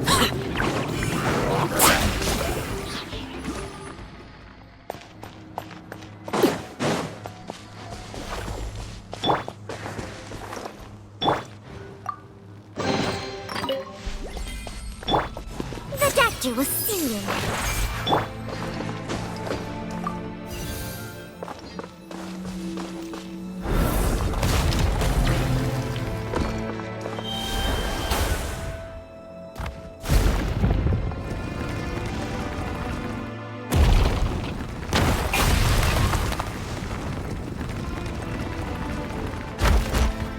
This is the final stretch. We just need to climb up, and we'll be there.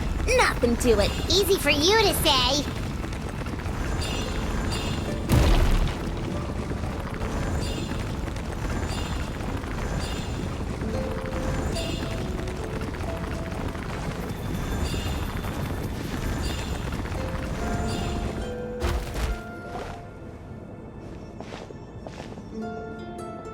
This must be the entrance the Pyro Archon told us about.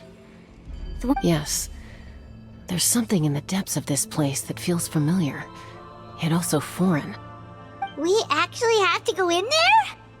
Okay, Paimon just needs to psych herself up. Don't push her through before she's ready.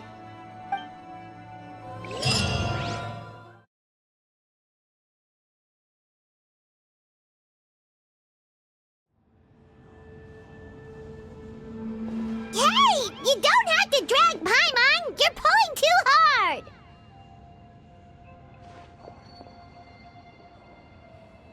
Looks like we made it. This is the Night Kingdom. Huh. It looks so different from what I imagined in the stories. That overflow of energy is probably what trapped Kachina here in the first place. From this point forward, everything we know about the real world no longer applies. Anything can happen here. Paimon's more worried about how we're gonna make it out. We obviously can't go back the way we came. Do you see that patch of light on the ground? It's shining down from that fissure in the sky. Oh yeah, right in front of us. So that's coming from up there? Oh, it's so high up. Did we really fall that far down? Just like I said, our real-world knowledge doesn't apply here. We fell all this way, yet came out completely unscathed. If this was the real world, we'd have to climb our way back up to the entrance. But here, all we have to do is stand underneath the light and offer a prayer. That's it?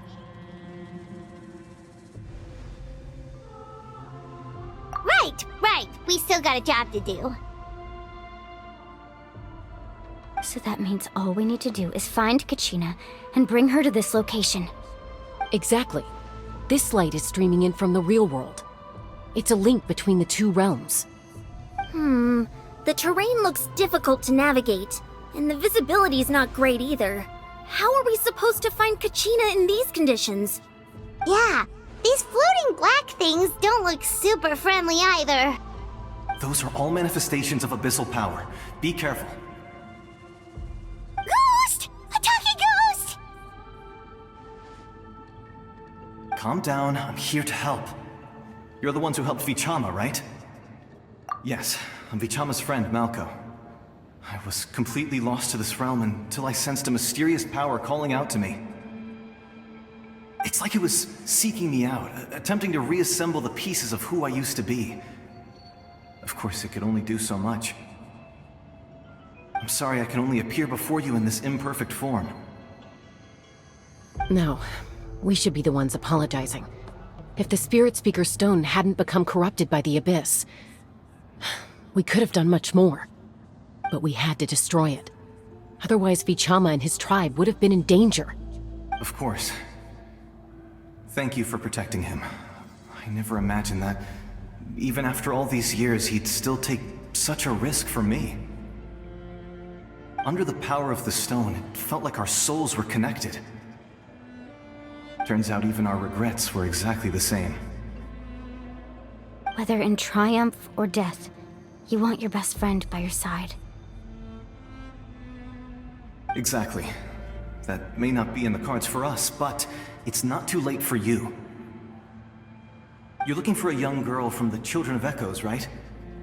She's being chased by an embodiment of abyssal power. I'd like to help her while I'm still in this form, so follow me. Be careful. This place has been severely corroded by the Abyss.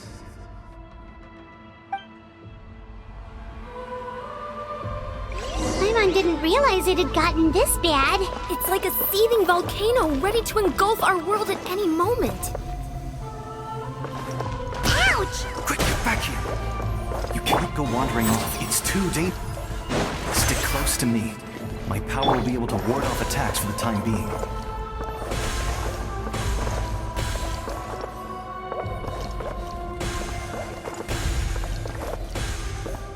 We won't be able to keep this up.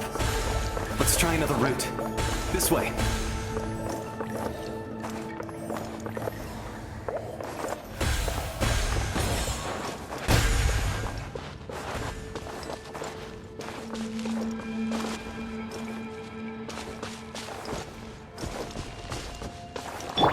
Mind the side effects. Not could. More monsters. We shouldn't waste our time on them. Remember, health comes first. A bitter pill to swallow. Yeah.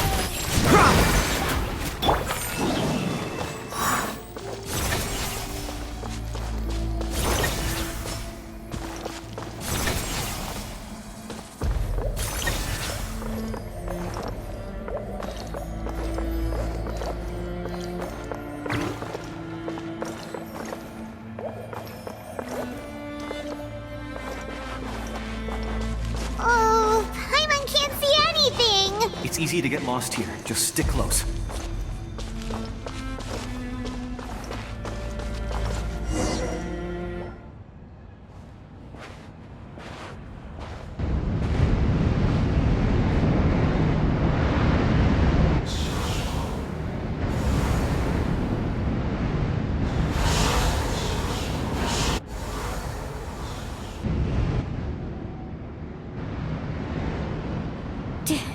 Did you hear that? What? Never mind. It was probably just my imagination. Don't scare Paimon like that! I heard it too. It was a voice from the abyss. What did it say? Doesn't matter. It certainly doesn't harbor good intentions.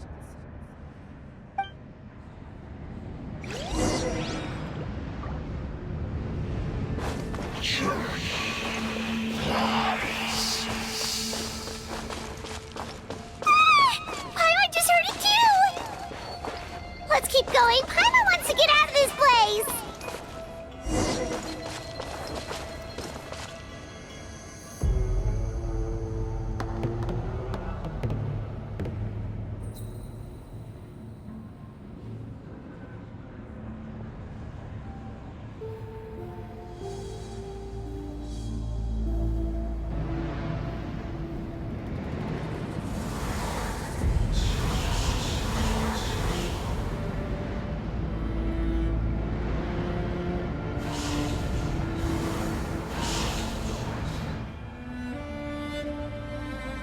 We're here, Kachina!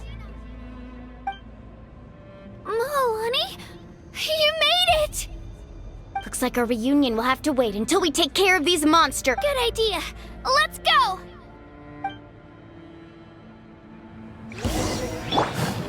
Strike a pose! This is where you fall. Laid bare. Seems like an emergency.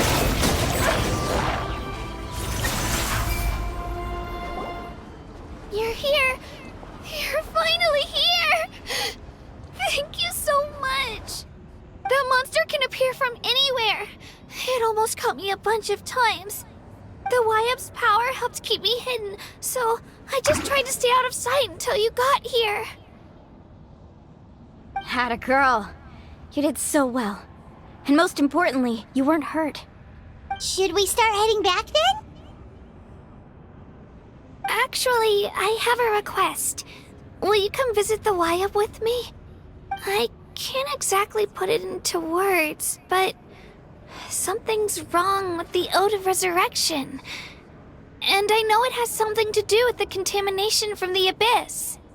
That was the Pyro Archon's theory as well. Everything we've seen here certainly seems to back it up. In the Night Kingdom, there are 6 main totem poles representing the Wyab of each tribe. You can think of them like the body of each Wyab.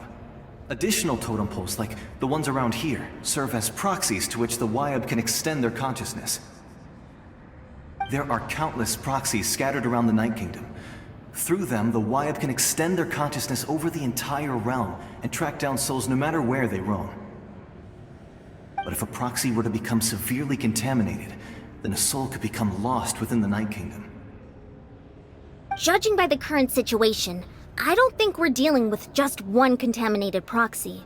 Even if we could drive back the abyssal power from one of them, that probably wouldn't even put a dent in the problem.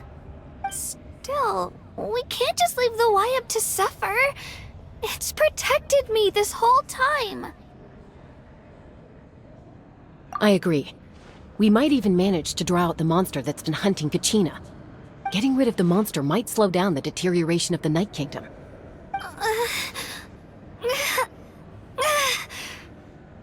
Kachina? What's wrong?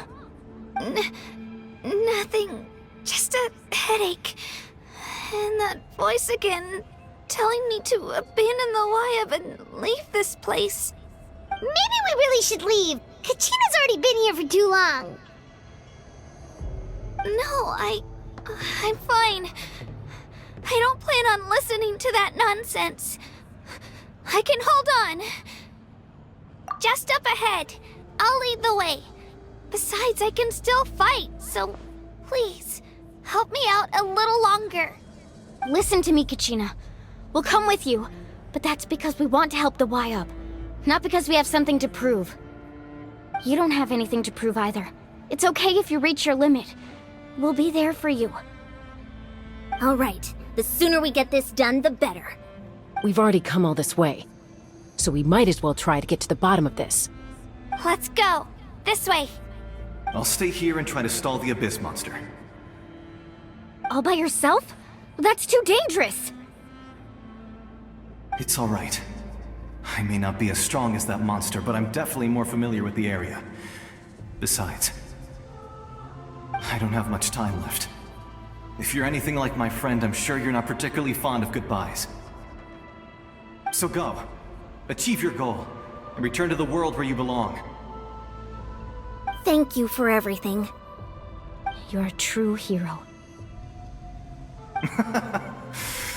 Thank you. No one fights alone.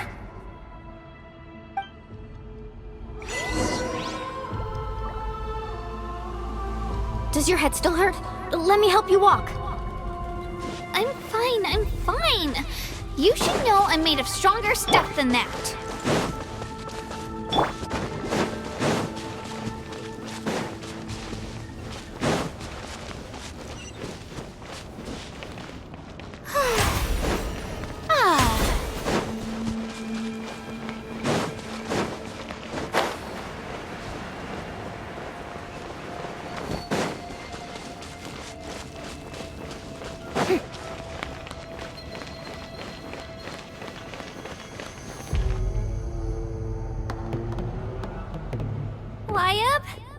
Wayab! I'm back! My friends and I are here to heal you. Wayab? Can you hear me? Wayab?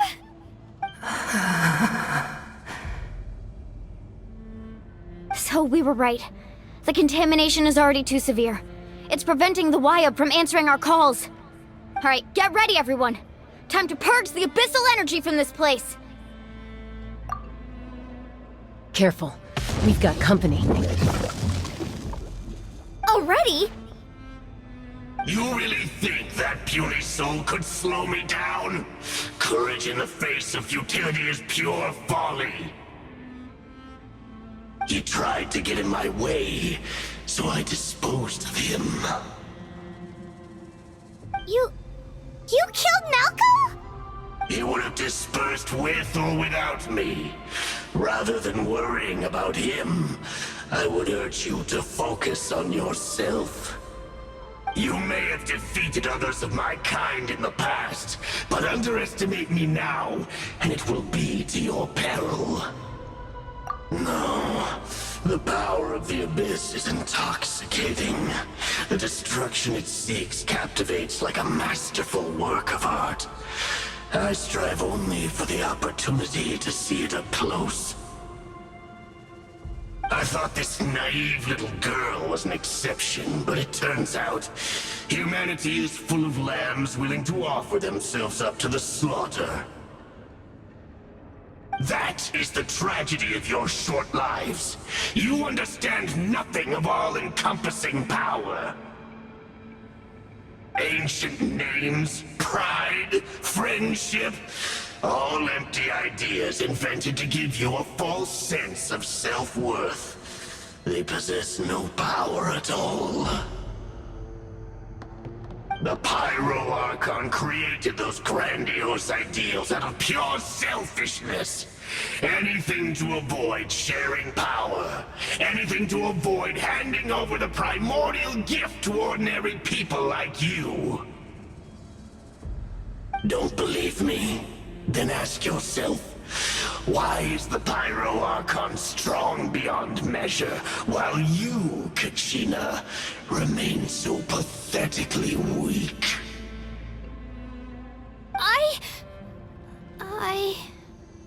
Kachina! Give me your hand.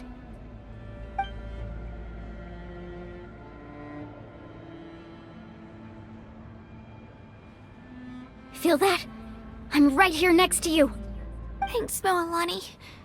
You're right. I have nothing to fear. Because I'm not alone anymore. You're right. Maybe comforting ideals don't have any power. But you also couldn't be more wrong. You've never had to work for your own strength, so you will never understand the true source of our power. What? The courage we have to stand before you and not back down? It comes from our friendship. The power lies not in the ideal itself, but in our commitment to upholding that ideal, and in our decision to stand together and fight! Well said! Let's go, Kachina. It shouldn't take more than 2 of us to handle an enemy like this. Sorry in advance, but you deserve what's coming to you! There aren't many in Natlan who can beat us when we're together. It's time he got a taste of that kind of power. From the ashes to Right here! Get back!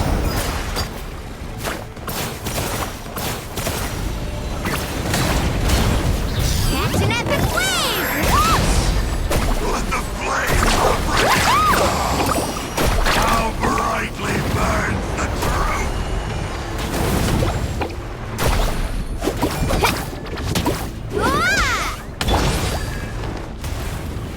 Here goes! A glimpse of the future! Woohoo!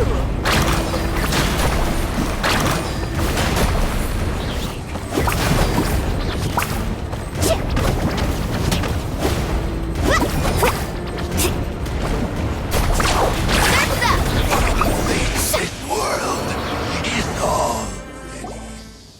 We won! We actually won! That's what he gets for underestimating you two. Fantastic work, Kachina! Absolutely fantastic! This makes me so unbelievably happy. I'm happy too, Moalani. Together we really are unstoppable!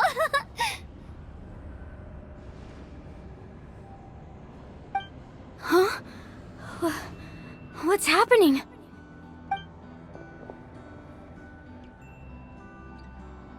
My ancient name is glowing? But I thought I didn't bring it with me. It's probably a projection from the real world, but that doesn't explain why it's glowing all of a sudden. Wait, does that mean you're...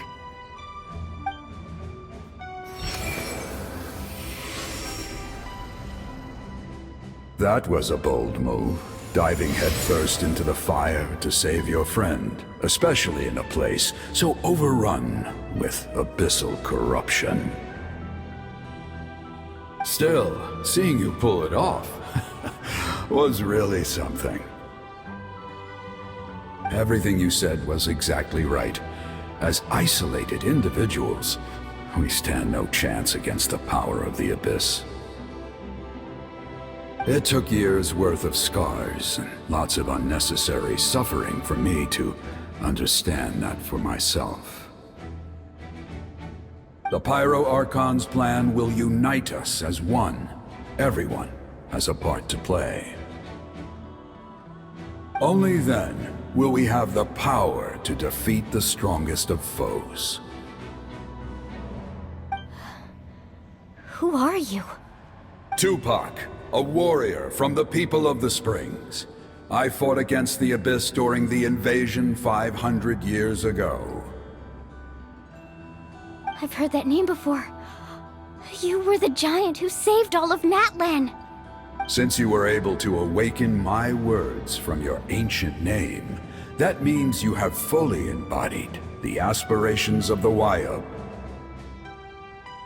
Under the name Umoja, you shall unite the tribes and save Natlan from its impending doom. Me? As long as blood still runs through your veins, even the tiniest spark of steel against stone can ignite a flame. Its blaze will become one with our vision for Natlan. Even amid everlasting darkness, our bonds remain eternal.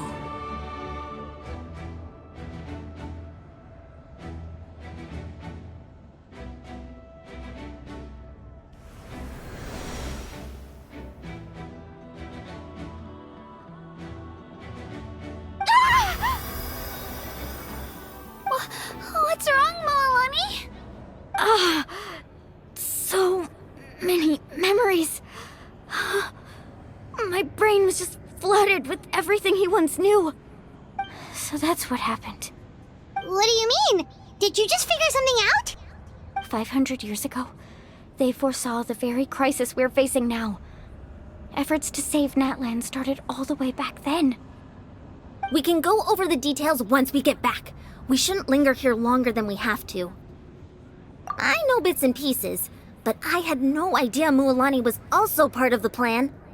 This sounds like something that's going to need a lot of explaining. Let's focus on saving the Wayub first.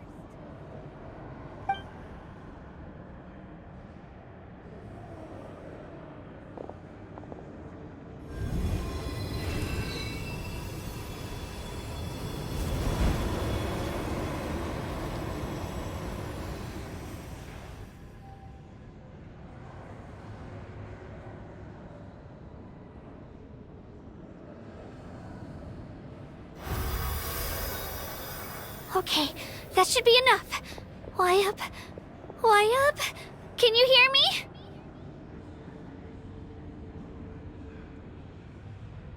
I hear your voice, Kachina, my dear child. Great. Well then, I'm afraid it's time to say goodbye. I just wanted to make sure you were okay before we leave, but we can't afford to stay here any longer. I was going to ask why you bestowed an ancient name upon someone like me, but it's okay. I'll keep searching within myself for the answer. I'll never stop trying to improve my strength. One day, I'll live up to the hero you saw in me. You are already an outstanding child in my eyes, Kachina. No matter what happens. Huh? You are all my most beloved children. It has always been my honor to protect and nurture you. Your ancient name is just that. A name. Much like your parents chose to name you Kachina, I also gave you a name, but it need not define you. Focus on who you want to be. You are already worthy of your name. Now, you need only devote yourself to becoming a better you. The story of your ancient name is for you to continue. Just like your parents, my love for you will never change. No matter what the future holds.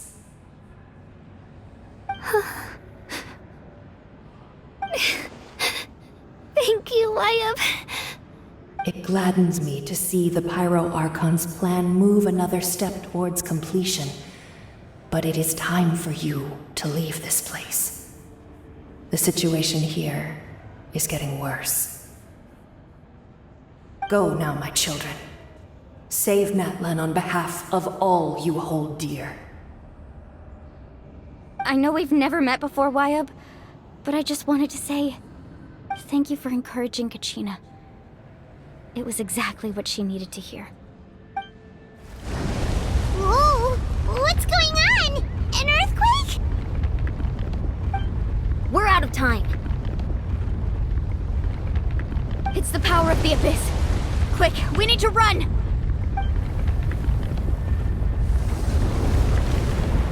It's a Sealy! The Sealy opened the way for us!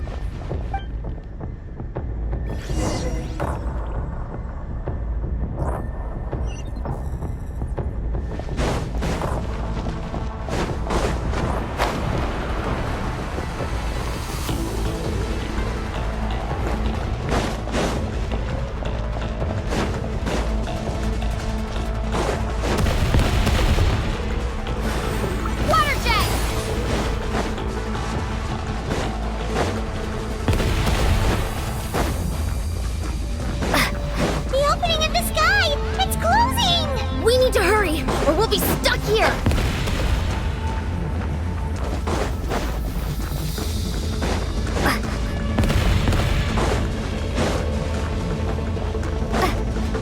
Watch out for the falling rocks! Quick, through the middle!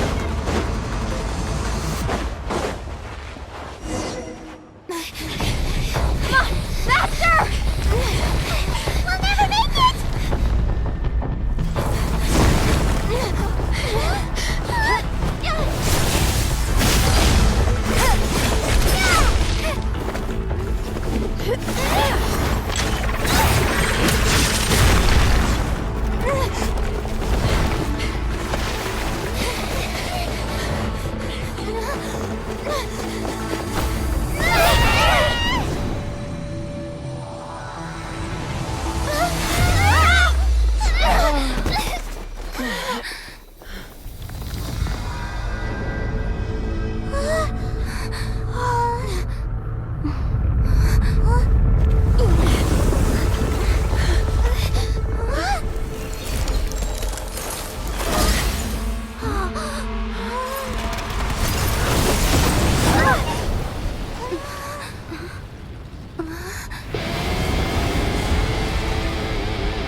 You've done well.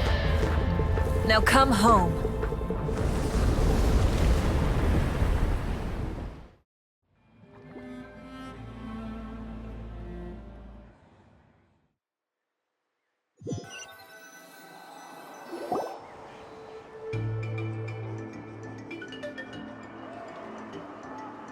We're back! The Pyro Archon saved us. But she's not here. Yeah, didn't she say she used it all up? She's still in the speaker's chamber. What we saw in the Night Kingdom was just her consciousness. So you're saying her consciousness did all that? Every great display of power comes at a price.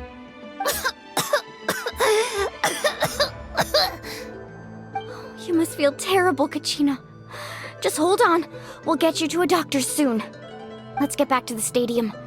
The Pyro Archon said she'd have a doctor waiting for us. I recommend getting a full checkup, just to make sure no damage gets left behind. Paimon feels okay. What about you, Traveler? Right. You always seem to do pretty well against the Abyss. Let's get going. We need to share what we learned in the Night Kingdom as well. Right. The Wyatt mentioned something about the Pyro Archon's plan. What is it exactly? I'll let her explain everything. We're all a part of the plan now. Every move we make from here on out will decide Natlan's ultimate fate.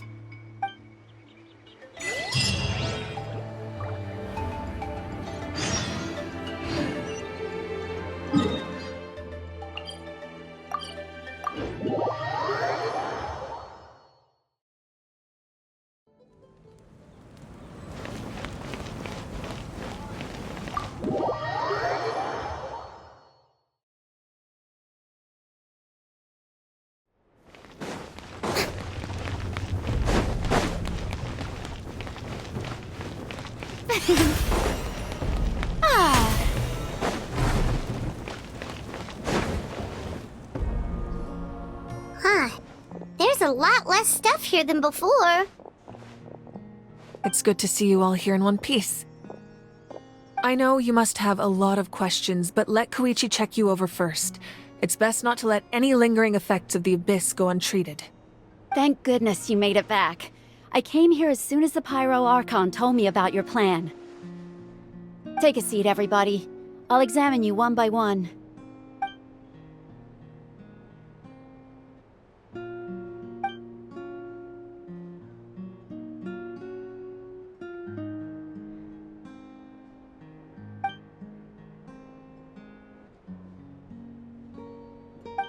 All right, that should do it for now. But just to be safe, I'll perform another checkup in a couple of days.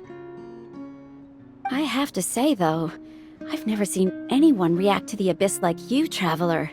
It's like you're completely immune to its power. She's always been special like that. She can even purify its power. Wait, now that you mention it, Paimon doesn't think she's affected either. Given the current situation, that ability will likely play a great role in the events to come. Of course. I still have patients to see, so I'll head out. Thank you, Koichi. All right. We might not see eye to eye, but we both had good intentions. Just give it time. I'm sure we'll figure things out between us one day. Yeah.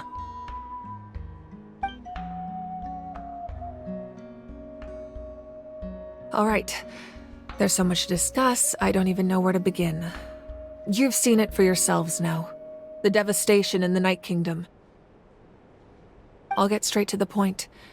Natlan is on the verge of destruction. It's very possible our nation has less than a year before total devastation. Huh? No. That can't be true, can it? That's right. But I've only ever disclosed that fact to the handful of people working with me to save this nation. Our looming destruction is not a recent development, but the inevitable conclusion of the disaster the Abyss initiated 500 years ago. Mualani told us a little bit about that. 500 years ago, all the nations of Tevat were invaded by the Abyss. Unlike the other nations, Natlan never had stable and deep-rooted ley lines, so we suffered the worst of the invasion. The battle against the Abyss was exceedingly long and brutal. In the end, victory came at the cost of our civilization and countless lives. Even then, it took centuries of solving the disasters caused by the Abyss to finally achieve the peace we know today. And still, this is but a superficial victory. The forces of the Abyss have merely been driven back underground. Their threat to Natlan remains as real as ever.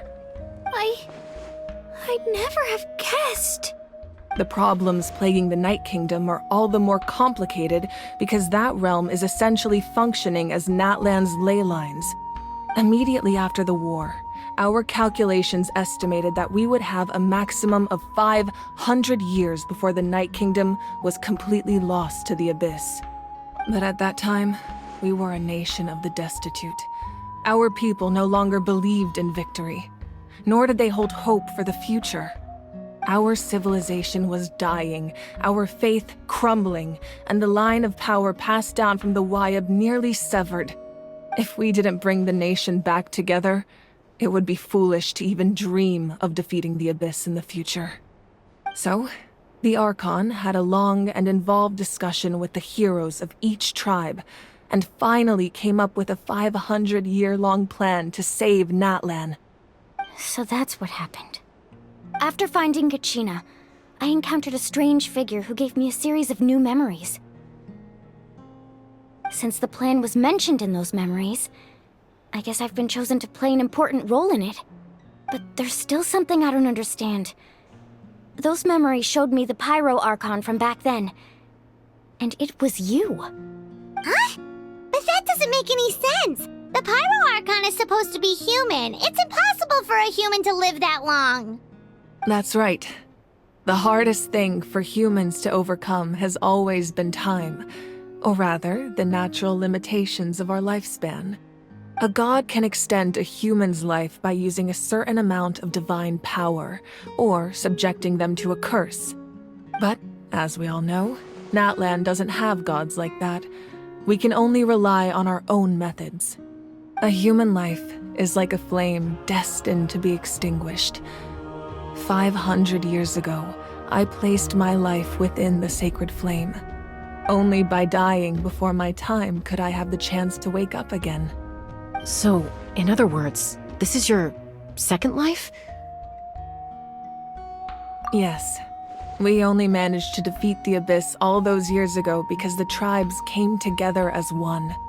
If the Natlan of the future was to have a fighting chance, the Pyro Archons that came after the war had to rebuild the decimated tribes. The goal was to reunite the people and restore the strength of each tribe's Wayab. Once a tribe was back to its full strength, the tribe's Wayab would select a hero, indicating the tribe was once again ready for war. The Chosen would then stand by my side in defense of our nation, just like great heroes of old 500 years ago. So that means I'm one of the Chosen? That's right. You bear the ancient name Umoja, the same one held by the hero from your tribe 500 years ago. It means unity. After your adventure in the Night Kingdom, I trust you've come to fully understand the meaning of that name. So in other words, you always knew who the Wayab were going to pick from each tribe? Yes. According to the plan, each tribe was supposed to have been fully restored by the time I awoke. But something went wrong along the way. The 6 heroes successfully inherited the ancient names from 500 years ago, but the intel regarding the plan wasn't passed on to them. Once again, it comes down to the deterioration of the Night Kingdom. Communication between the Sacred Flame and the Wayab has been blocked. Just like how the Ode of Resurrection failed to bring Kachina back. Exactly. It's just another tactic the Abyss is using against us. The Abyss may not possess intelligence, but its methods certainly aren't easy to counter. If we want to unblock that information from being passed on, my presence alone isn't enough. The ancient name-bearer must establish a greater connection to their name. So, I've tried my best to help them from the sidelines. Currently, Shalonin of the Children of Echoes, Kinich of the Scions of the Canopy, and Iansan of the Collective of Plenty have all been acknowledged by their names. During your adventure, you too earned the acknowledgement of your Wayab, Mualani. In the process, you gained the memories stored within your name. Well, we have less than a year! Yes, but we have no choice. We cannot start the plan until all the heroes have been gathered. That's also why I haven't been able to take action despite the urgency of the situation. But if you knew this whole time, why didn't you just tell me about my role in all this? Wouldn't that make everything go a lot faster? Perhaps, but the opposite could also be true. Knowing your destiny too early could mean failing to realize your full potential. Just like your determination to save Kachina, I hope your commitment to this endeavor comes from your own strength of will, rather than a sense of obligation. So I suppose you're not going to tell us who the final 2 heroes are then? That's right. Their time is yet to come. Putting pressure on them beforehand will only hinder their development. I can only trust in the judgment of the Wayab. I have never believed I could solve this crisis alone. In fact, it was precisely because I chose to trust and rely on others that we managed to get this far. Natlan's salvation lies not in its Archon or any singular individual, but in us all. You're quite perceptive, aren't you? I thought I might get away with avoiding the topic. Huh? Oh, right! All of the stuff you stored here before, where did it all go? Even though I sacrificed my power, I still needed a contingency plan to ensure you would make it back from the Night Kingdom. After all, I was the one who allowed you to take that risk, and Mualani has an important role to play in my plan. In addition to their sentimental value, the items I stored here held a much more important purpose: fuel. Fuel? So back then, that's why you... Yes. The stories embodied by those items are certainly important, But there's an even more significant trait they all share. Every item belonged to a hero of Natlan. Over time, they became imbued with a certain amount of contending fire from being carried in battle.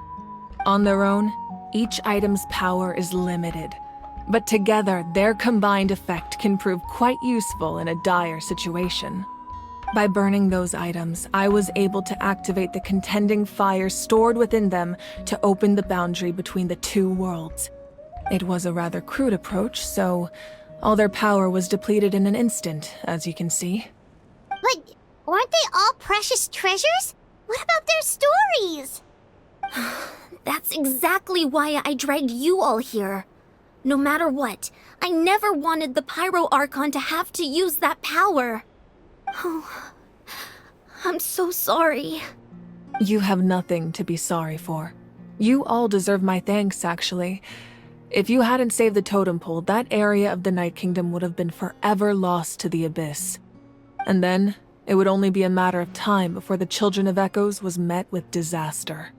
Besides, when those heroes entrusted their belongings to me, or the Pyro Archon of their time, it was out of a desire to contribute to Natlan's survival. If they knew those items helped save the present-day heroes of Natlan, they would not mourn their loss. Even when you put it that way, I still feel bad. There's no need. Remember what I told you about time? The people and the events of the past are never truly lost to us. We simply carry them with us in a different form. In that sense, we didn't lose anything at all. If you still have regrets, let them fuel your resolve in the battles to come. Your deeds will become new legends and nurture new forms of power just like the items once stored here. Well, we'd still like to return the favor. Well, if that's the case, just treat me to a drink sometime.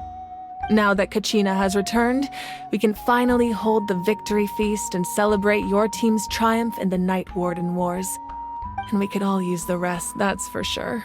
Plus, you'll be able to silence everyone who doubted you once and for all, Kachina. Still, now that I know the danger we're facing, having a victory feast doesn't feel right. Try not to let it get to you. It's important to stay calm. Worrying about it will only affect your judgment. All right, you should head out. I'll join you in a bit.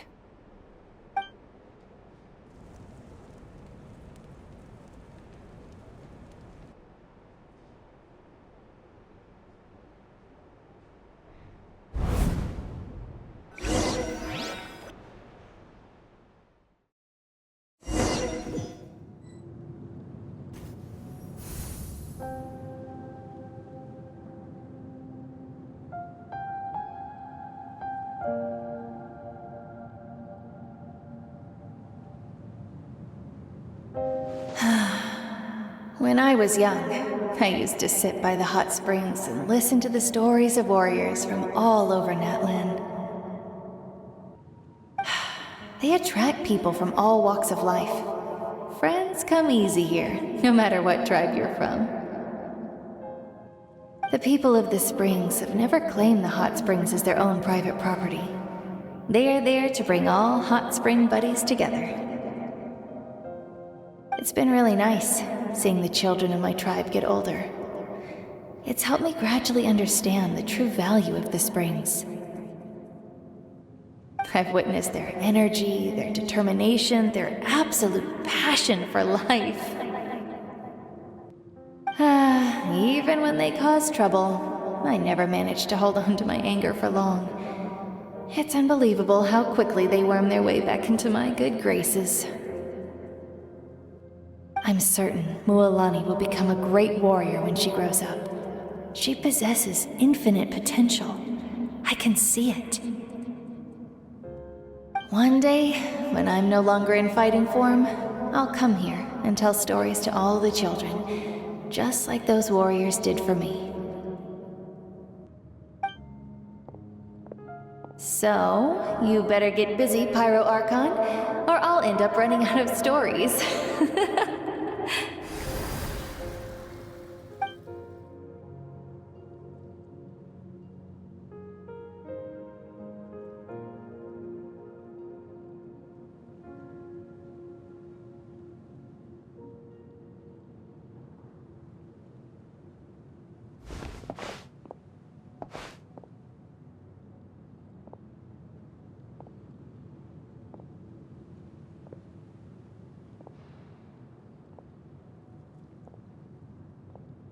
Our nation is engulfed in darkness. Our tribes stand divided, and yet you promise victory in the distant future.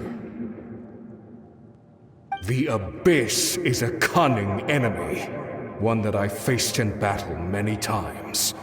Were that not the case, I would never understand exercising this degree of caution. My rage will never know absolution, and my power will no longer aid you in victory. But you came to me because you knew you could convince me with just a single sentence. I understand your choice. The heroes of today will forge the path ahead with blood and fire. Just remember to earn us the victory we are owed. Otherwise, rest assured, I'll find a way to collect the debt. For Natlan.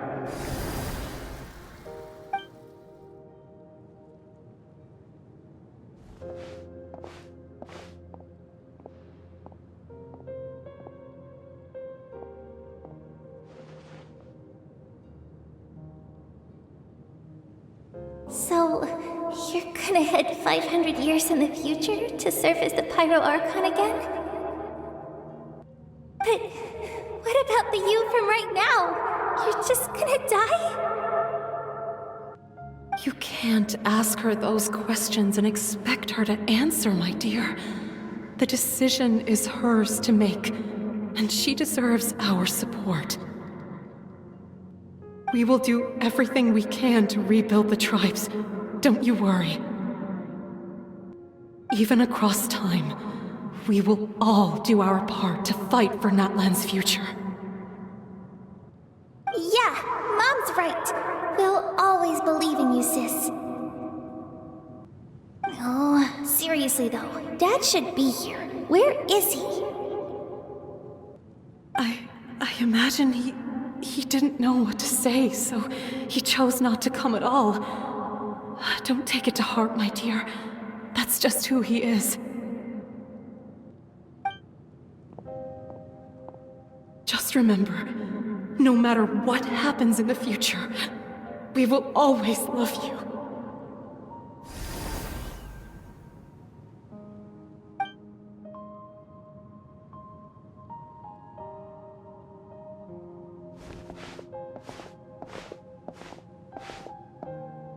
I'll come find you one day. I know I can't live that long, but I'll think of something. There has to be a way for us to meet again one day. If there's an answer out there somewhere, I'm gonna find it. So, don't forget about me.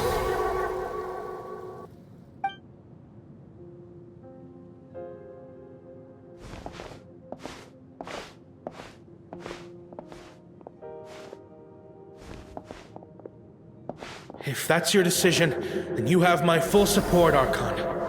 May our children live to see such a lovely son. For Natlan! No one fights alone.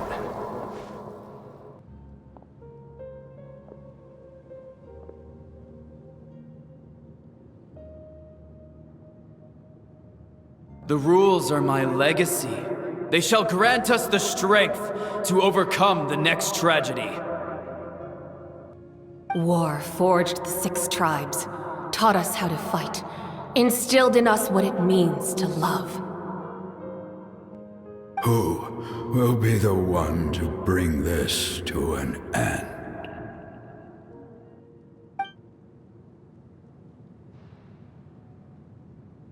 We are the inheritors of memory and legend. Those who grew alongside sun and wind. Those who forged our own destiny and future. That is Natlan's fire. The lifeblood of our nation.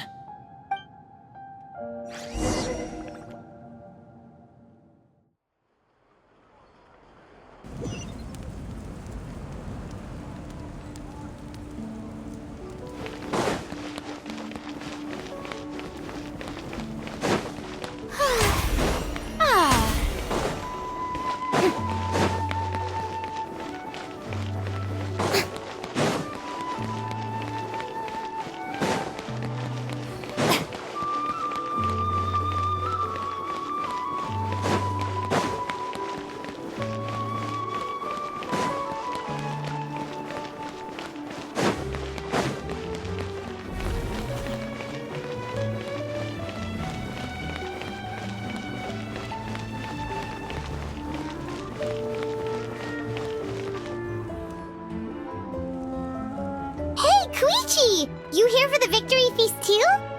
Oh, no. I knew Chaska would be here, so I just came to deliver some medicine. I was about to leave, actually. It's not that I don't want to celebrate Kachina and the others. I'm so glad she made it back. It's just... well, I'll make things awkward if I'm around my sister right now. Ah, well, you two had a fight, so Paimon can understand. She didn't cause any trouble during your trip, right? Yeah, she was super helpful. She gave us a lot of useful information about the Abyss. That's good.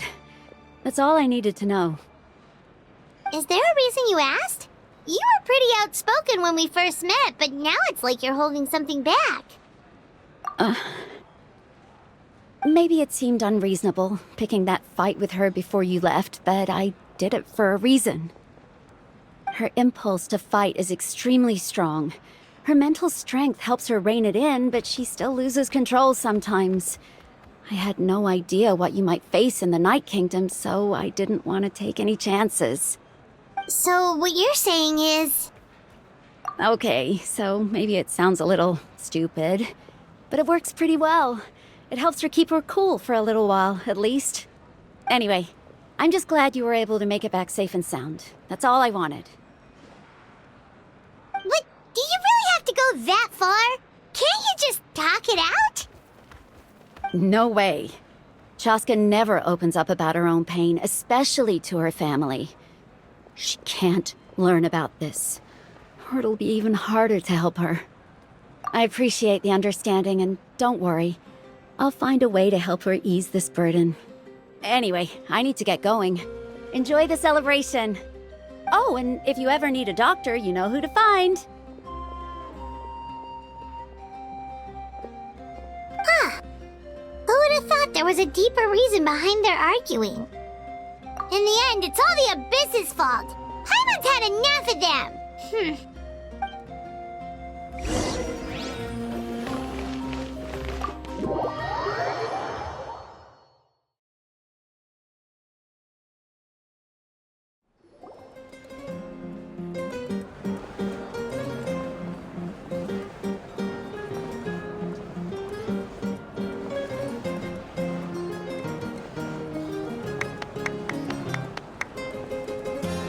Let's give a huge round of applause to our brave young warrior, Kachina!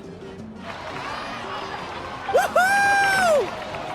Well done, Kachina. Thank you, everyone. I'm so glad I finally made it. I always knew you could do it. With so much potential at your age, you have a great future ahead of you. You're one to talk. Don't think I didn't know you were the first person to abandon your team. I'll be dealing with you when we get back. I had no choice. My friend invited me. I couldn't just say no. Oh, really?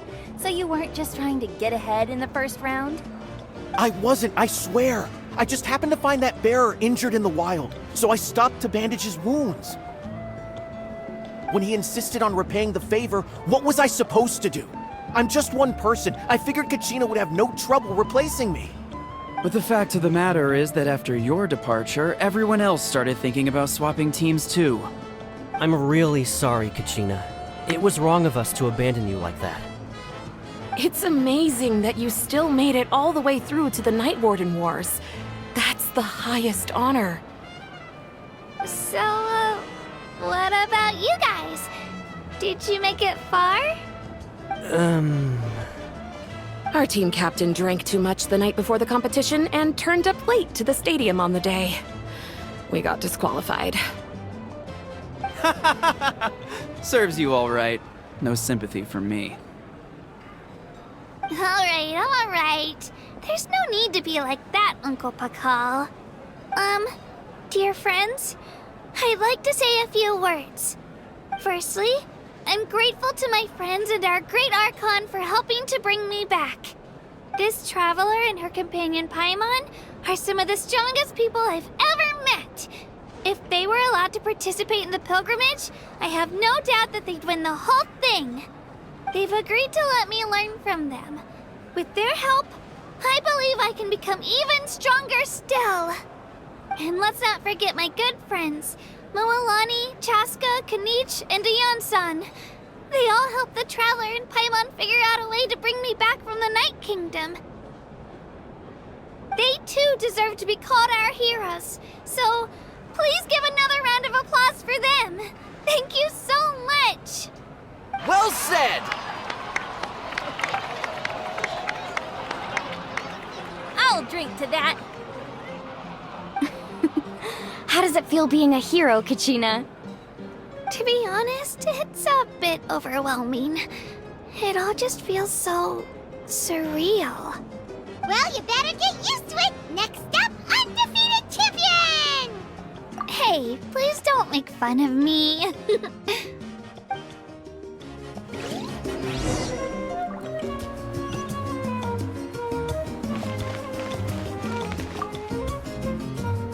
Ah, you're here. Have some fruit juice. I got it specially for you two. How did you know? That's Paimon's favorite! You look like you've still got questions. Ask away. Because they had their own lives to live. The thought of telling them, abandon your families and everyone you love, and come with me to the end of time, for in 500 years Natlan will be destroyed, it seemed too cruel. You could just as easily point out that everything in this world would come to an end eventually. But life is short. And beyond a point, it just doesn't seem real. Imagine if I said, let's leave right now and go save the sun because it'll flame out in a few million years. It would sound quite ridiculous. I couldn't make them shoulder that burden with me. Besides, every generation will have its heroes, this one included. The plan could still work without them. Or, of course, without me. But since I was the one who came up with the plan, I felt duty-bound to see it through to the end. Paimon's suddenly remembering that portrait in your room. Was that your family from back then? Yes, it was. So when you asked me who my sister grew up to be, the truth is that very little information survives. From what I've been able to piece together, I can conclude with a reasonable degree of confidence that she ended up as an architect and artist. She played an instrumental role in rebuilding the scions of the Canopy tribe, designing and building many houses. But of course, none of her buildings are around anymore. Still, it was an impressive achievement, and I'm very proud of her. You feel loss keenly. It seems to stir up feelings of regret in you. But this is something I have long since come to terms with. This is a war, and there can be no war without loss. I am already far more fortunate than those who lost their lives to the Abyss. The people of Natlan look to me as their Archon, and the weight of their expectations is mine to bear. I must see our fate through to the very end, no matter what I may find there. Yeah, doesn't that mean the way everything ends has already been written, including your plan? I suppose, but so what? Don't forget, time takes many forms. The past, present, and future coexist, and all are equally important. Even if the future ends in destruction, there's still no reason to give up on the here and now. And it's precisely because we humans cannot know our fate that we will never give up on our struggle. This is a pivotal moment. We are still 2 heroes short. Well, 3 to be precise.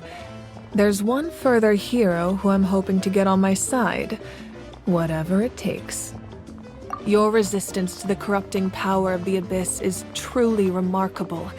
It would easily make you an all-important figure in the upcoming battle. If you agree to join us, you will not only gain my full support in your journey, but I will also forge a brand new ancient name for you. Ancient names can be forged? They can. Several strict conditions must be met, but if they couldn't be forged at all, then the number of them in circulation would have long dwindled to 0. Possessing an ancient name would mean that your adventures in Natlan are recorded in full, Your stories will be remembered by our people for all the years to come. The Ode of Resurrection may have temporarily lost its power, but still, take this as my personal guarantee that I shall never let you fall. Just like in the Night Kingdom, I will be there for you. That is a promise I will fulfill at all costs. This nation always honors its heroes. Yeah, we can't just ignore the situation here. Wonderful. Then I'll reach out to Shilonen right away. She's the one who will forge the name. We've never forged an ancient name for an Outlander before, but I trust she'll find a way.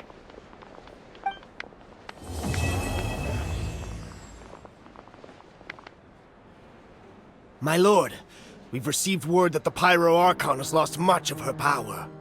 Although your injury complicates things, this is most certainly the opportune time to seize the Gnosis. Victory and defeat are rules, not outcomes.